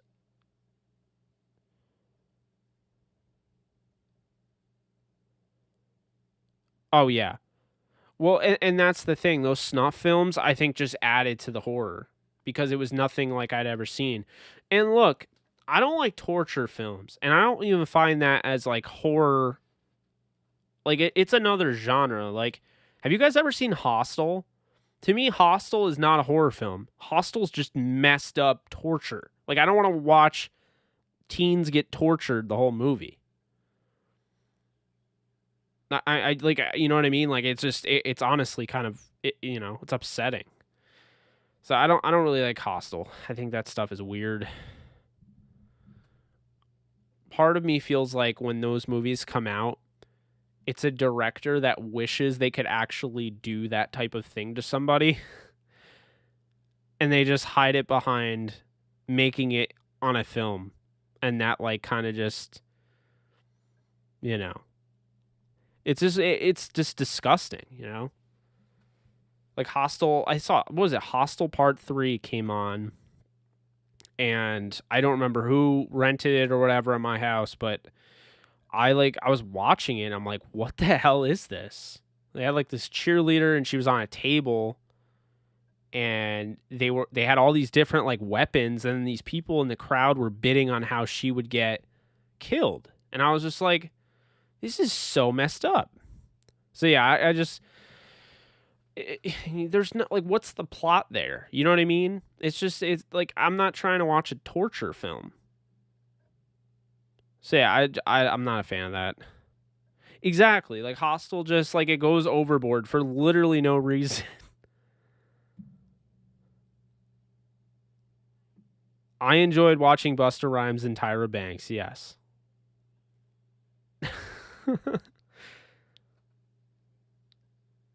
I don't know who the guy was, but the guy at the end who fought Michael Myers, like he was like sword fighting him.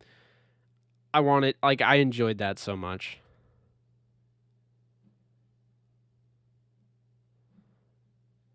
Honestly, if they canceled Hostel, I'd be fine. Oh, you know what was a good movie? 13 Ghosts. Do you guys remember that? The glass like the glass house.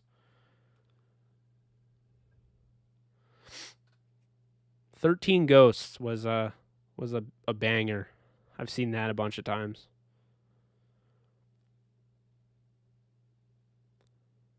Yeah, I'm trying to think of what would be the third movie because I have It, and then I have Sinister.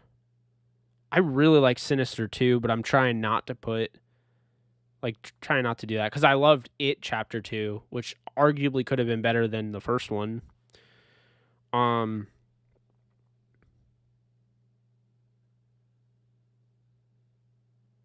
Dead Silence.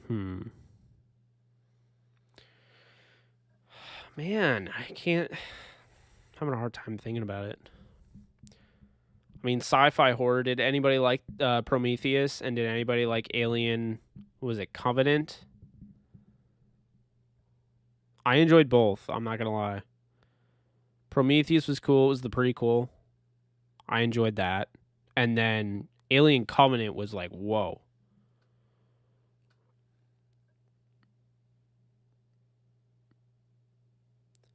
So do I. And by the way, not Michael Fassbender. What's his name? Wait, I don't know why I'm getting them confused. It wasn't Michael Fassbender. It was No, it was. Okay. He was David. So I was right the first time. So Michael Fassbender as David. He was such a good character because he was in both Prometheus and Alien Covenant.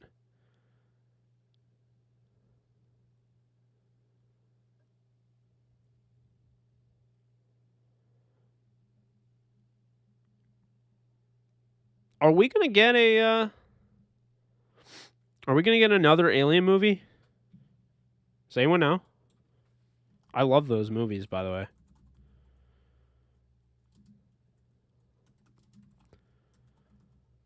I'm looking it up. Alien Covenant sequel. Oh, that's not good. you know when you see when you look up, and I know all of you have done this before. You've gone on Google, you'd be like, "Oh, I like that movie. Is there going to be another one?" And you look up the sequel and it says sequel was planned to release. You're like, "Oh, that's not good." That's dead. Okay. Director Ridley Scott confirms a new Alien film is in the works, but don't expect a return to the world of Prometheus and Alien Covenant. And that it was September 6, 2020. Okay. Wow, Prometheus is from 2012. That's nuts. I did not know it was that old. Covenant's from 2017.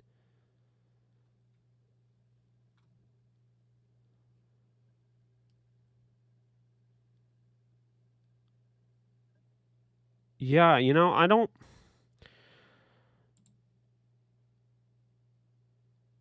That's all we got. September 6, 2020. Damn, that's upsetting.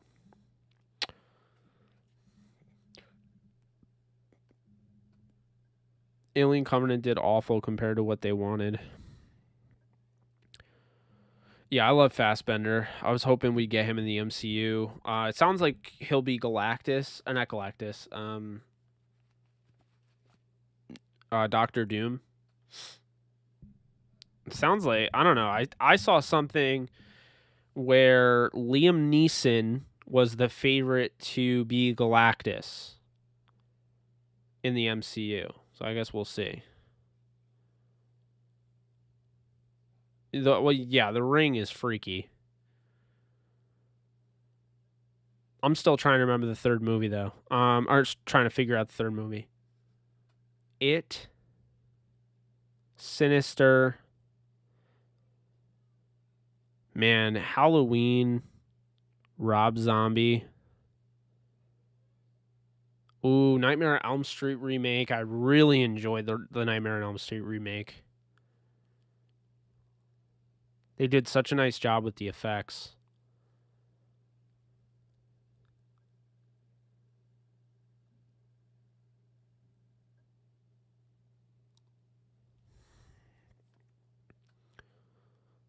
I think he'd be a good Galactus. I have not. I will check it out. I'm a huge Michael Fassbender fan. The greatest scene, the greatest action scene ever. You guys remember X-Men First Class? Magneto at the bar. He's obviously, we know his background and him being Jewish, and the Nazis that are next to him talking about their Nazi heritage or whatever.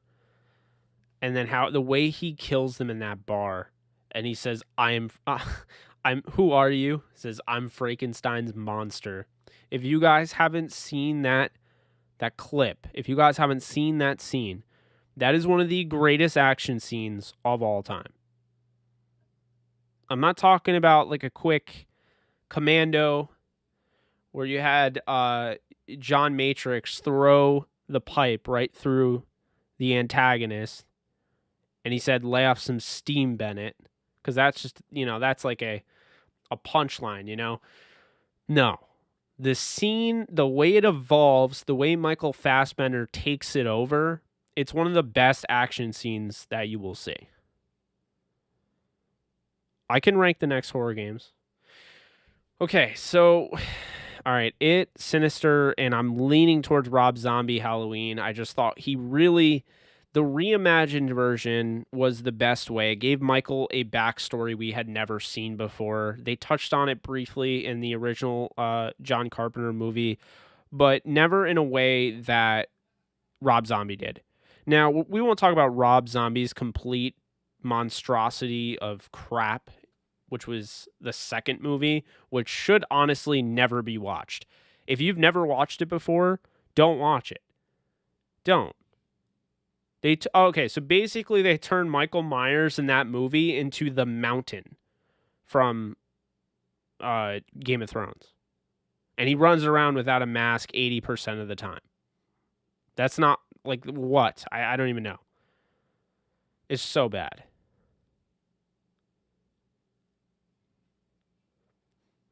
I think you're right to a degree, but I also think the backstory added some crazy elements to it.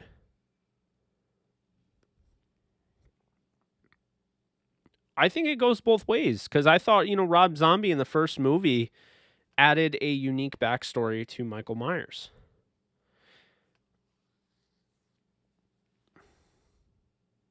The most recent Halloween movie made by Blumhouse, I enjoyed a lot, but it also, I don't know. It like,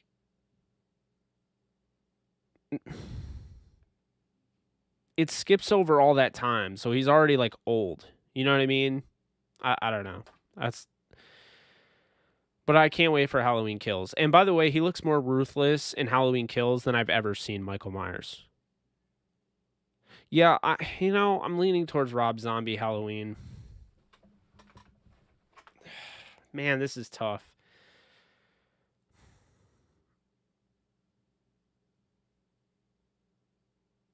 Yeah, I'd say It, Sinister, Rob Zombie Halloween is where I'm leaning.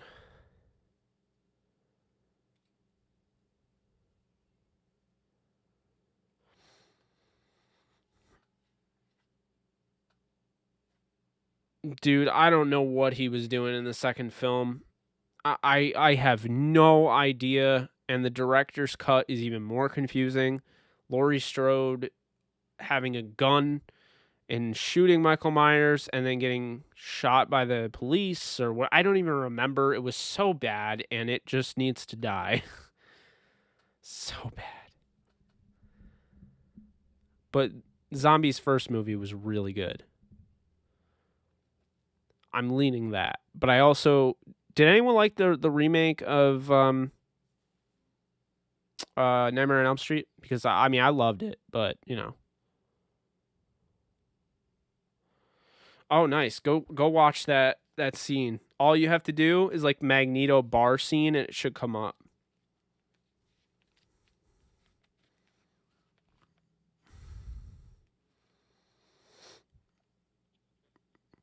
Yes, Dabney. Yes.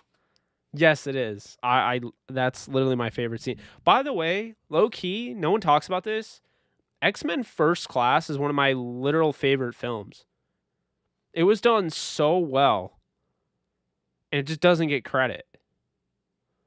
I think I've watched that over 30 times.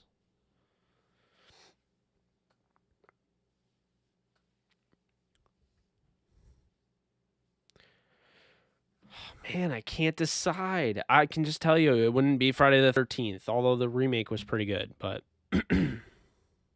First Class is absolutely top tier. Totally agree with you, Nolan. Yeah, damn.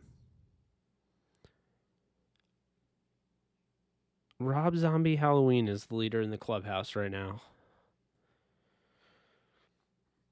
I don't know if anyone's seen The Rise of Leslie Vernon. It was a horror film about Leslie Vernon, who was this like copycat of Michael Myers and all that. Like, he studied them, and he brought like a camera crew around, and like he talks to them like he's like totally human. He's like, I'm just gonna go kill these people. Like, it was a really cool.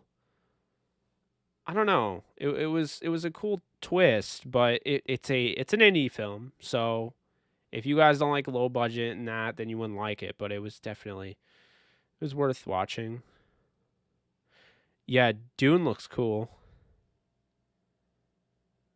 Oh my god, is that not the truth, imagination? There's this stigma that all the X-Men movies were bad, but in reality, which movie was bad except for the one that Brett Ratner directed? I mean, and Brett Ratner's like a piece of garbage. Isn't he like a woman abuser or something? Like, I mean, yeah.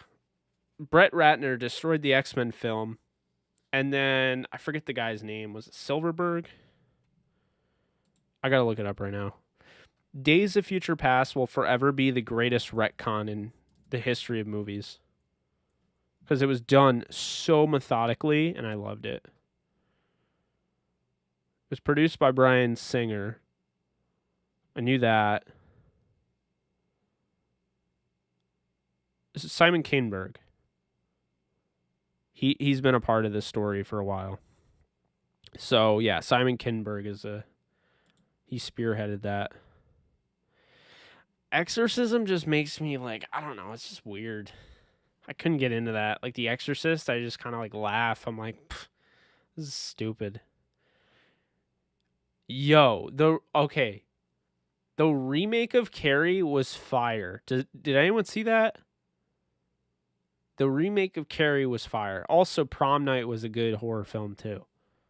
It's not like top notch, but it was good.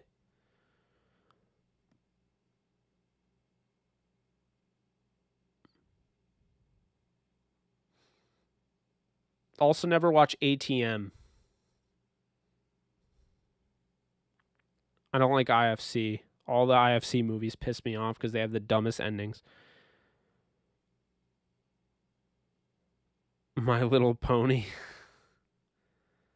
Carrie was just so good. I don't know if you guys are interested in it, but I'm pretty big into like rock and metal and whatnot. Like I listen to heavier music. But if you guys like horror film and you guys like the idea of combining it with music, there's a band called Ice9 Kills. They released Every Trick in the Book. It was an album with like all different horror books, and then most recently the Silver Scream, which is all these movies turned into horror films. By the way, always thought Scream was overrated, right? And when I always thought Scream was overrated. You know, Scream is actually underrated. Like, the Wes Craven film is actually very good. Oh, you didn't like the Carrie remake? I thought it was great. I loved the Carrie remake.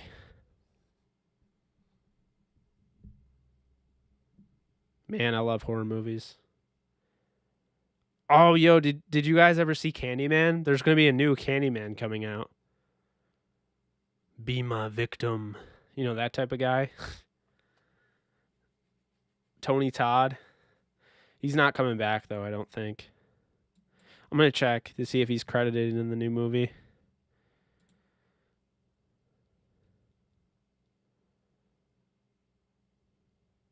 Where the hell is it?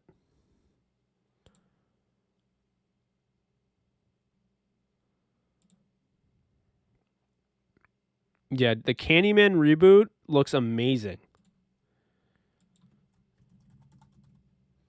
It's got that, well, you know, Jordan Peele does a fantastic job.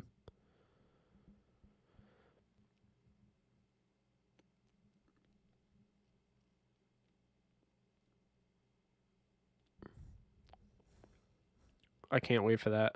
We'll do a video on that. I'll do a video on that.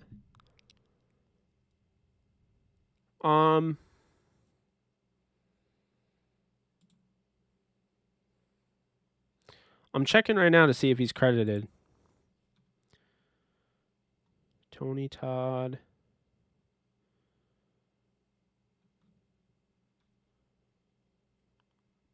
Yo.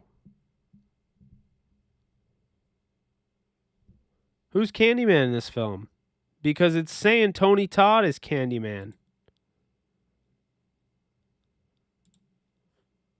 What?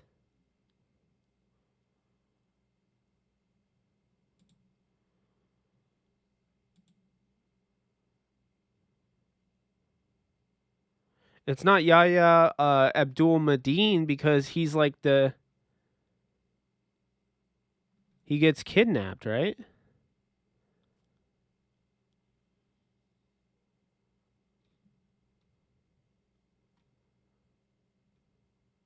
That's crazy. So Tony Todd is the only one that's credited as Candyman in the new film.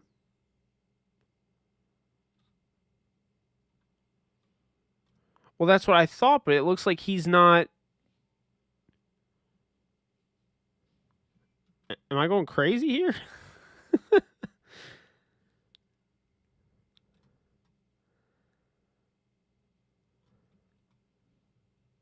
He's the one that looks in. Yeah, he's Anthony McCoy.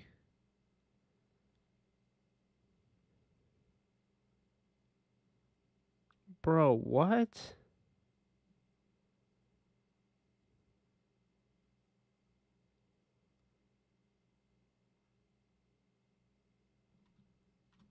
Yeah, Tony Todd is credited as Daniel Robitelli and Candyman.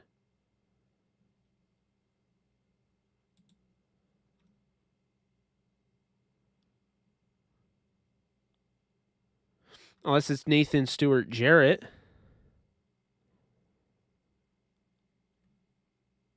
I'm so confused. Like, who the hell is Candyman in this movie?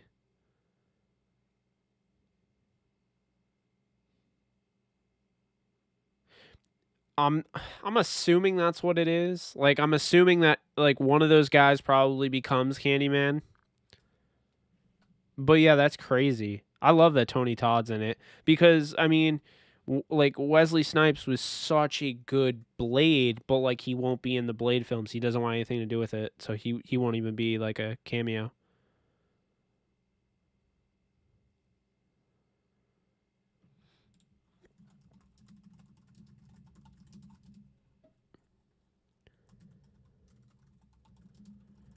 I'm looking it up right now.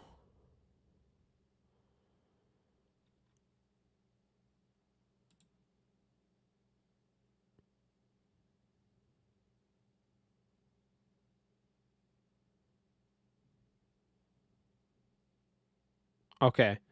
So Tony Todd in an interview said his appearance won't be a 5-second cameo. Okay, so to answer the question, if you're still here, Frankie, I'm going to go with It, Sinister, Rob Zombie, Halloween. That's what I'm going to do. Yeah. Now, for Luke, who's asking me to do a top 3 horror games. Jesus, that's tough. Okay. Okay, it wasn't the most horrifying game, although it had its moments, but the best horror game that I've ever played was Resident Evil Village. A lot of you guys saw me play it. It was recent. It's done so well. It's my favorite. I loved it. Phenomenal game. Number 2. Oh, man. Number 2 was Outlast Whistleblower. Okay, so Outlast, the game, was really good. I thought Whistleblower was actually better. It was the DLC, and it was better than Outlast. So I would put that in number 2. And then number 3, I'm inclined to put Resident Evil 7, Biohazard. But, man. I mean, I played Silent Hills when I was like a little kid. I loved those games. Oh, damn.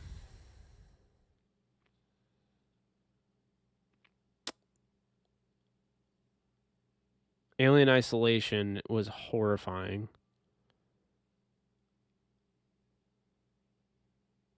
Yeah, there it is, Ashton.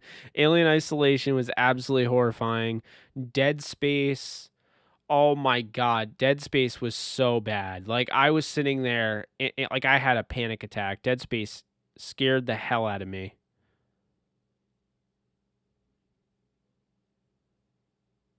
Yeah, that too, Luke. That was weird.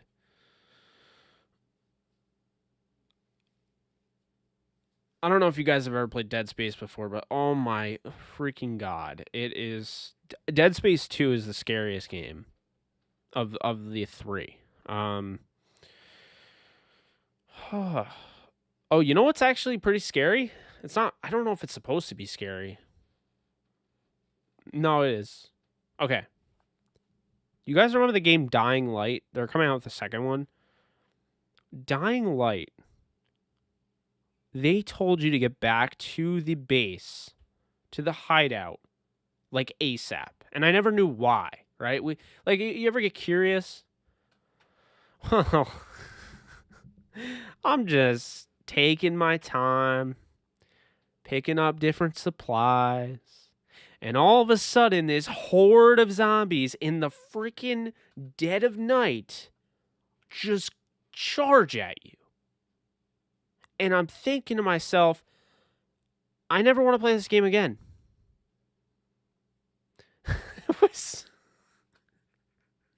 It was so bad. Oh man, so bad. Until Dawn is up there. I'm trying to think what other horror games. I don't care what anyone says. There's severely overrated horror games out there. The first severely overrated horror game is Friday, Five Nights at Freddy's. Overrated to all hell. The second one is Amnesia. Amnesia is not scary at all. And what was it? Five Nights at Freddy's, Amnesia. There's another one. But there's some overrated horror games for sure.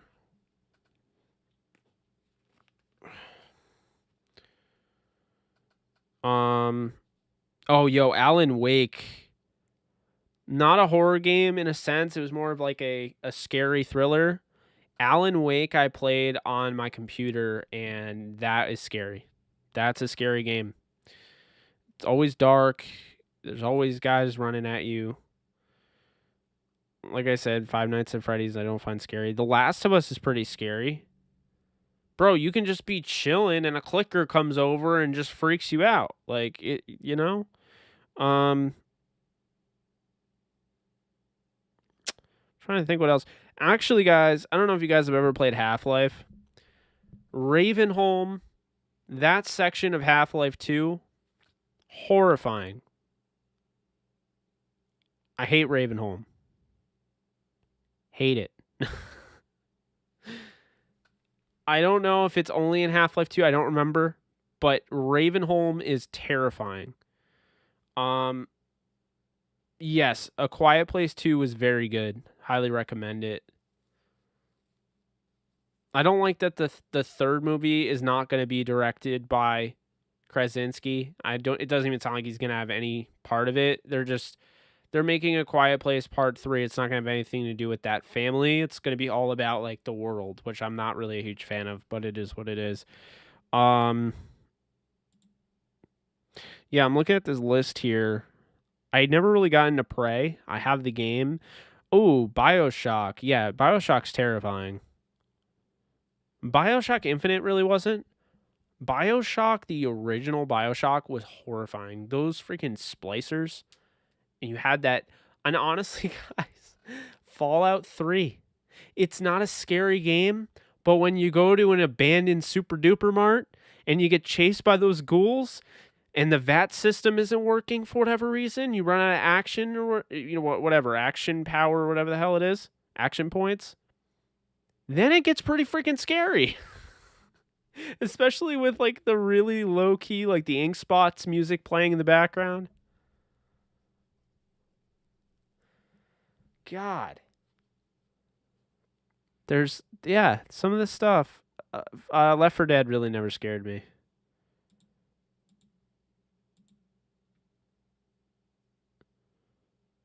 Yeah, I like what they're doing with the Dark Pictures anthology, but it seems gimmicky to me. Pathologic 2. Oh, that looks terrifying. Oh, Fear was nuts. I remember playing Fear. Fear was nuts.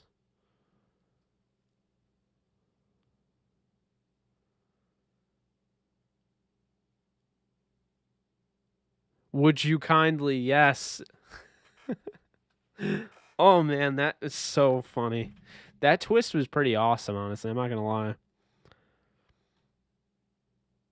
I really don't find Amnesia scary. Dead Space was horrifying.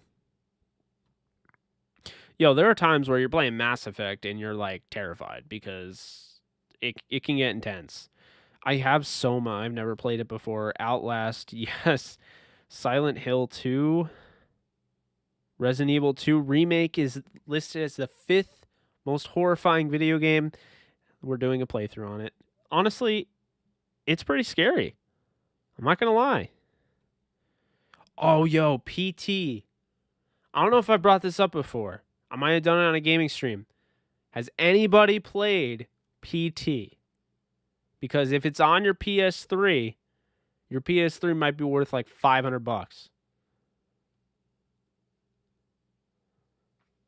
PT, it stands for Playable Teaser, and there's so many games that have copied it.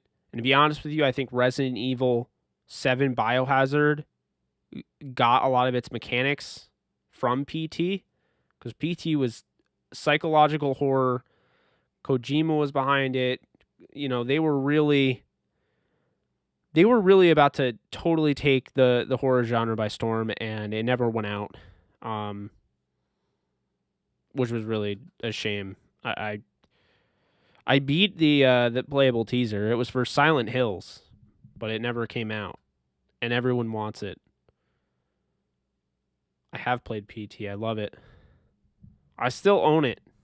It's on my PS3. I play it every now and then.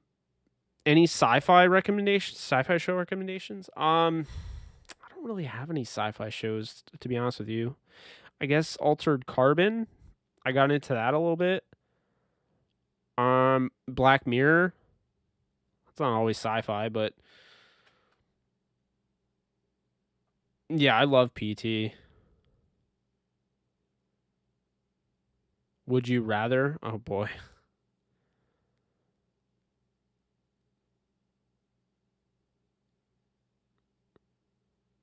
BioShock was a big jump scare machine with people always screaming.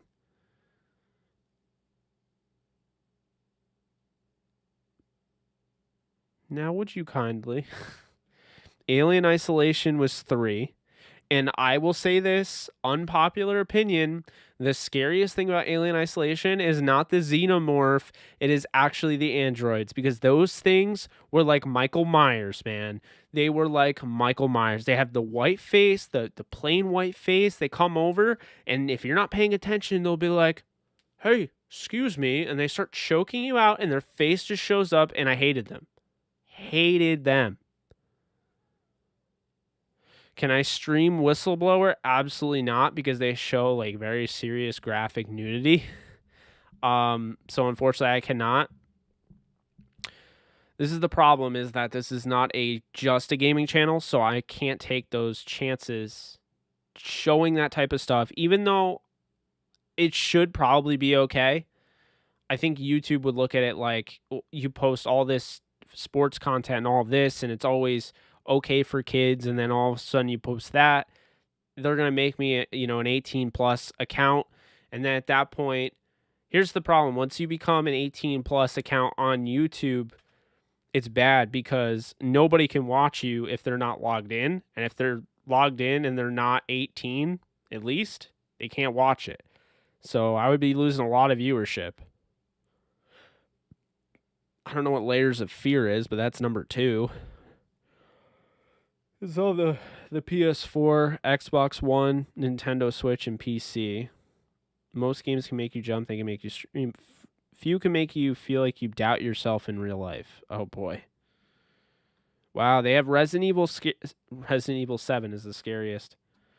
I mean, Resident Evil 7 was scarier than Resident Evil 8. Consistently scarier. But Resident Evil 8 I felt like was a better game.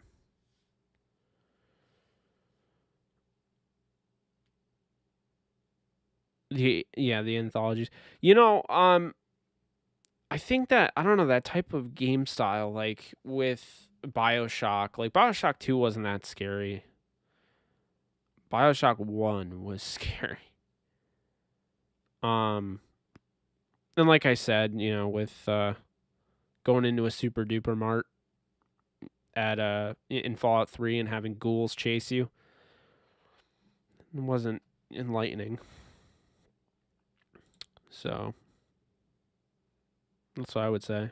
Apparently we're getting another Dragon Age. That's kind of cool. We need more horror games, though. I think, in conclusion, I think that's what we need.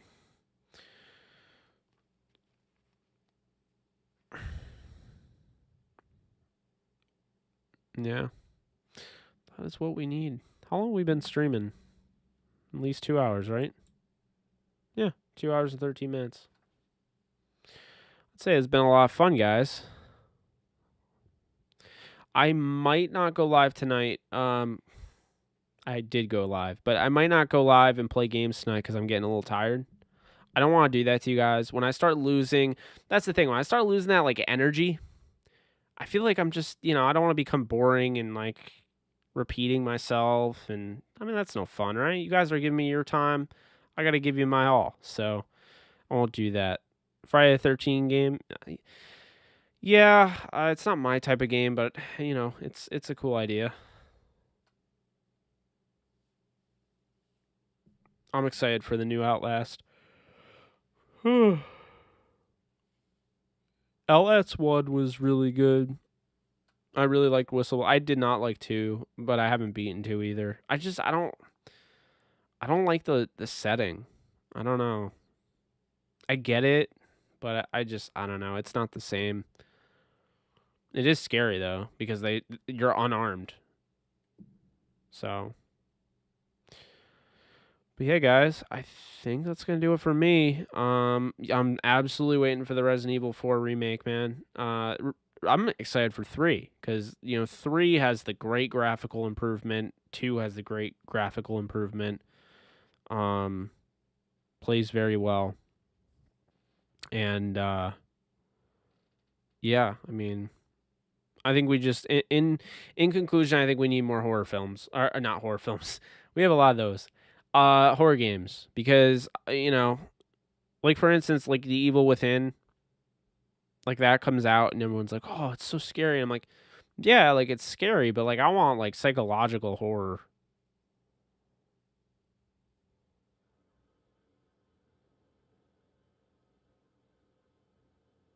Oh yeah, Ram's house.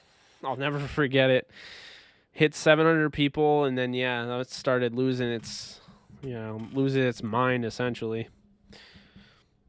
Pretty crazy if you ask me. Just that moment was just so crazy. It was an amazing day. I enjoyed that.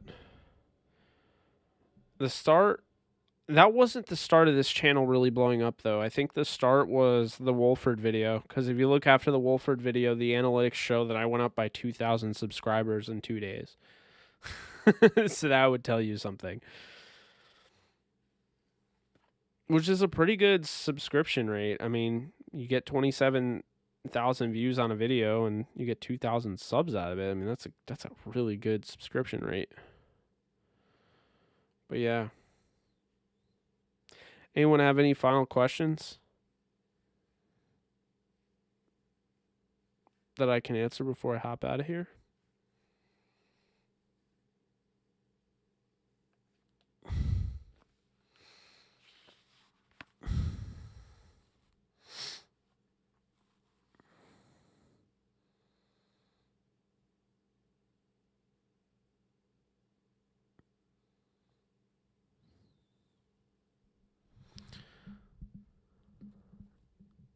Oh, you saw my video at the beginning of the playoffs?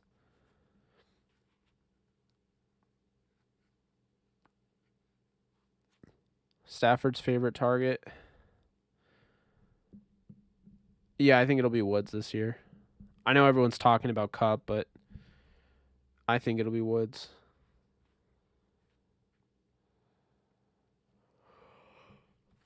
Oh, man. I hate yawning and sneezing on stream.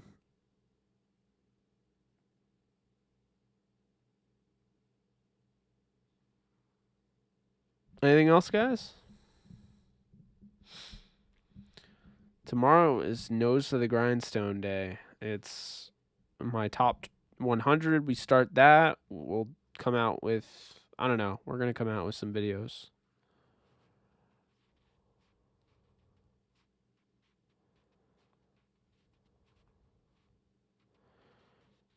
Oh, Ashton, I know you're an OG. What's up, Jordan? How we doing?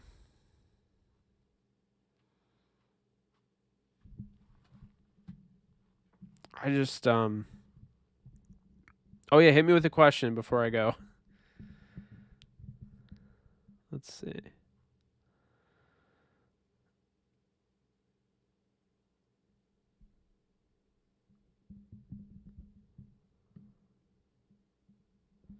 Who made me a fan? Appreciate you subbing, Imagination.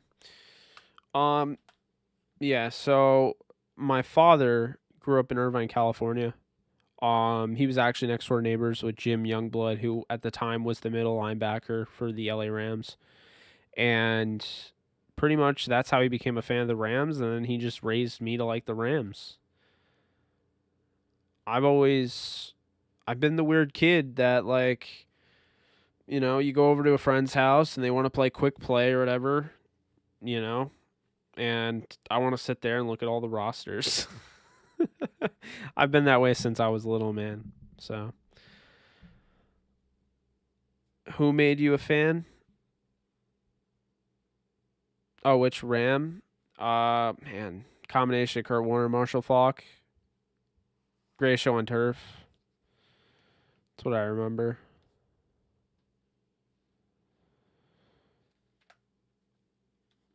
I don't think the Rams are trying to go after a corner If they do, I'd say Brian Poole.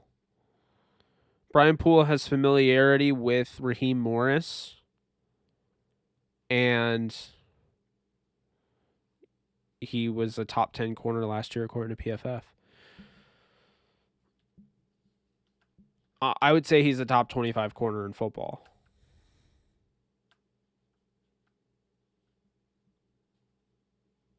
I think they're going to be great this year. All right, guys. Well, that was a lot of fun. I appreciate you guys participating. If I didn't get to your comment, I do, sincerely apologize. I think we covered a lot, and man, the horror. Glad to know we have a horror community here, because man, I love horror movies. So you'll be getting those horror movie reviews, MCU stuff, Ram stuff, NFL stuff. Doing the JKB 100. I've done a DTR 100 the last 4 years on downtownrams.com. I'm moving over to my YouTube channel. I've already ranked them. So I ranked the top 100 players in the NFL. I'll do a video on them, but I'll break it up. So the first video is 100 to 91. There might be a Ram in there. So we'll get into that. Gonna do a video on each position in the NFL. I feel like is the biggest snub from the Hall of Fame. Make their case as to why they belong in the Hall of Fame. And then I'll try to get some of the film breakdown stuff, and I'm gonna hit up Ashton to see if he can alleviate some of the editing pressure on me. That would be much appreciated. And thanks for throwing yourself out there. I do appreciate that. So, all right, guys. Well, that's going to do it. Recording Downtown Rams podcast tomorrow. AJ shows on Sunday. You will see me plenty this weekend, so don't you worry about anything. Videos will be out, live streams, the whole... I almost said the kit and caboodle, and I hate that, so I didn't say it, but I did just say it, so rip. Anyway, love y'all. Take care. I'll see you guys probably tomorrow, so... you guys have a great night, and take it easy. Later.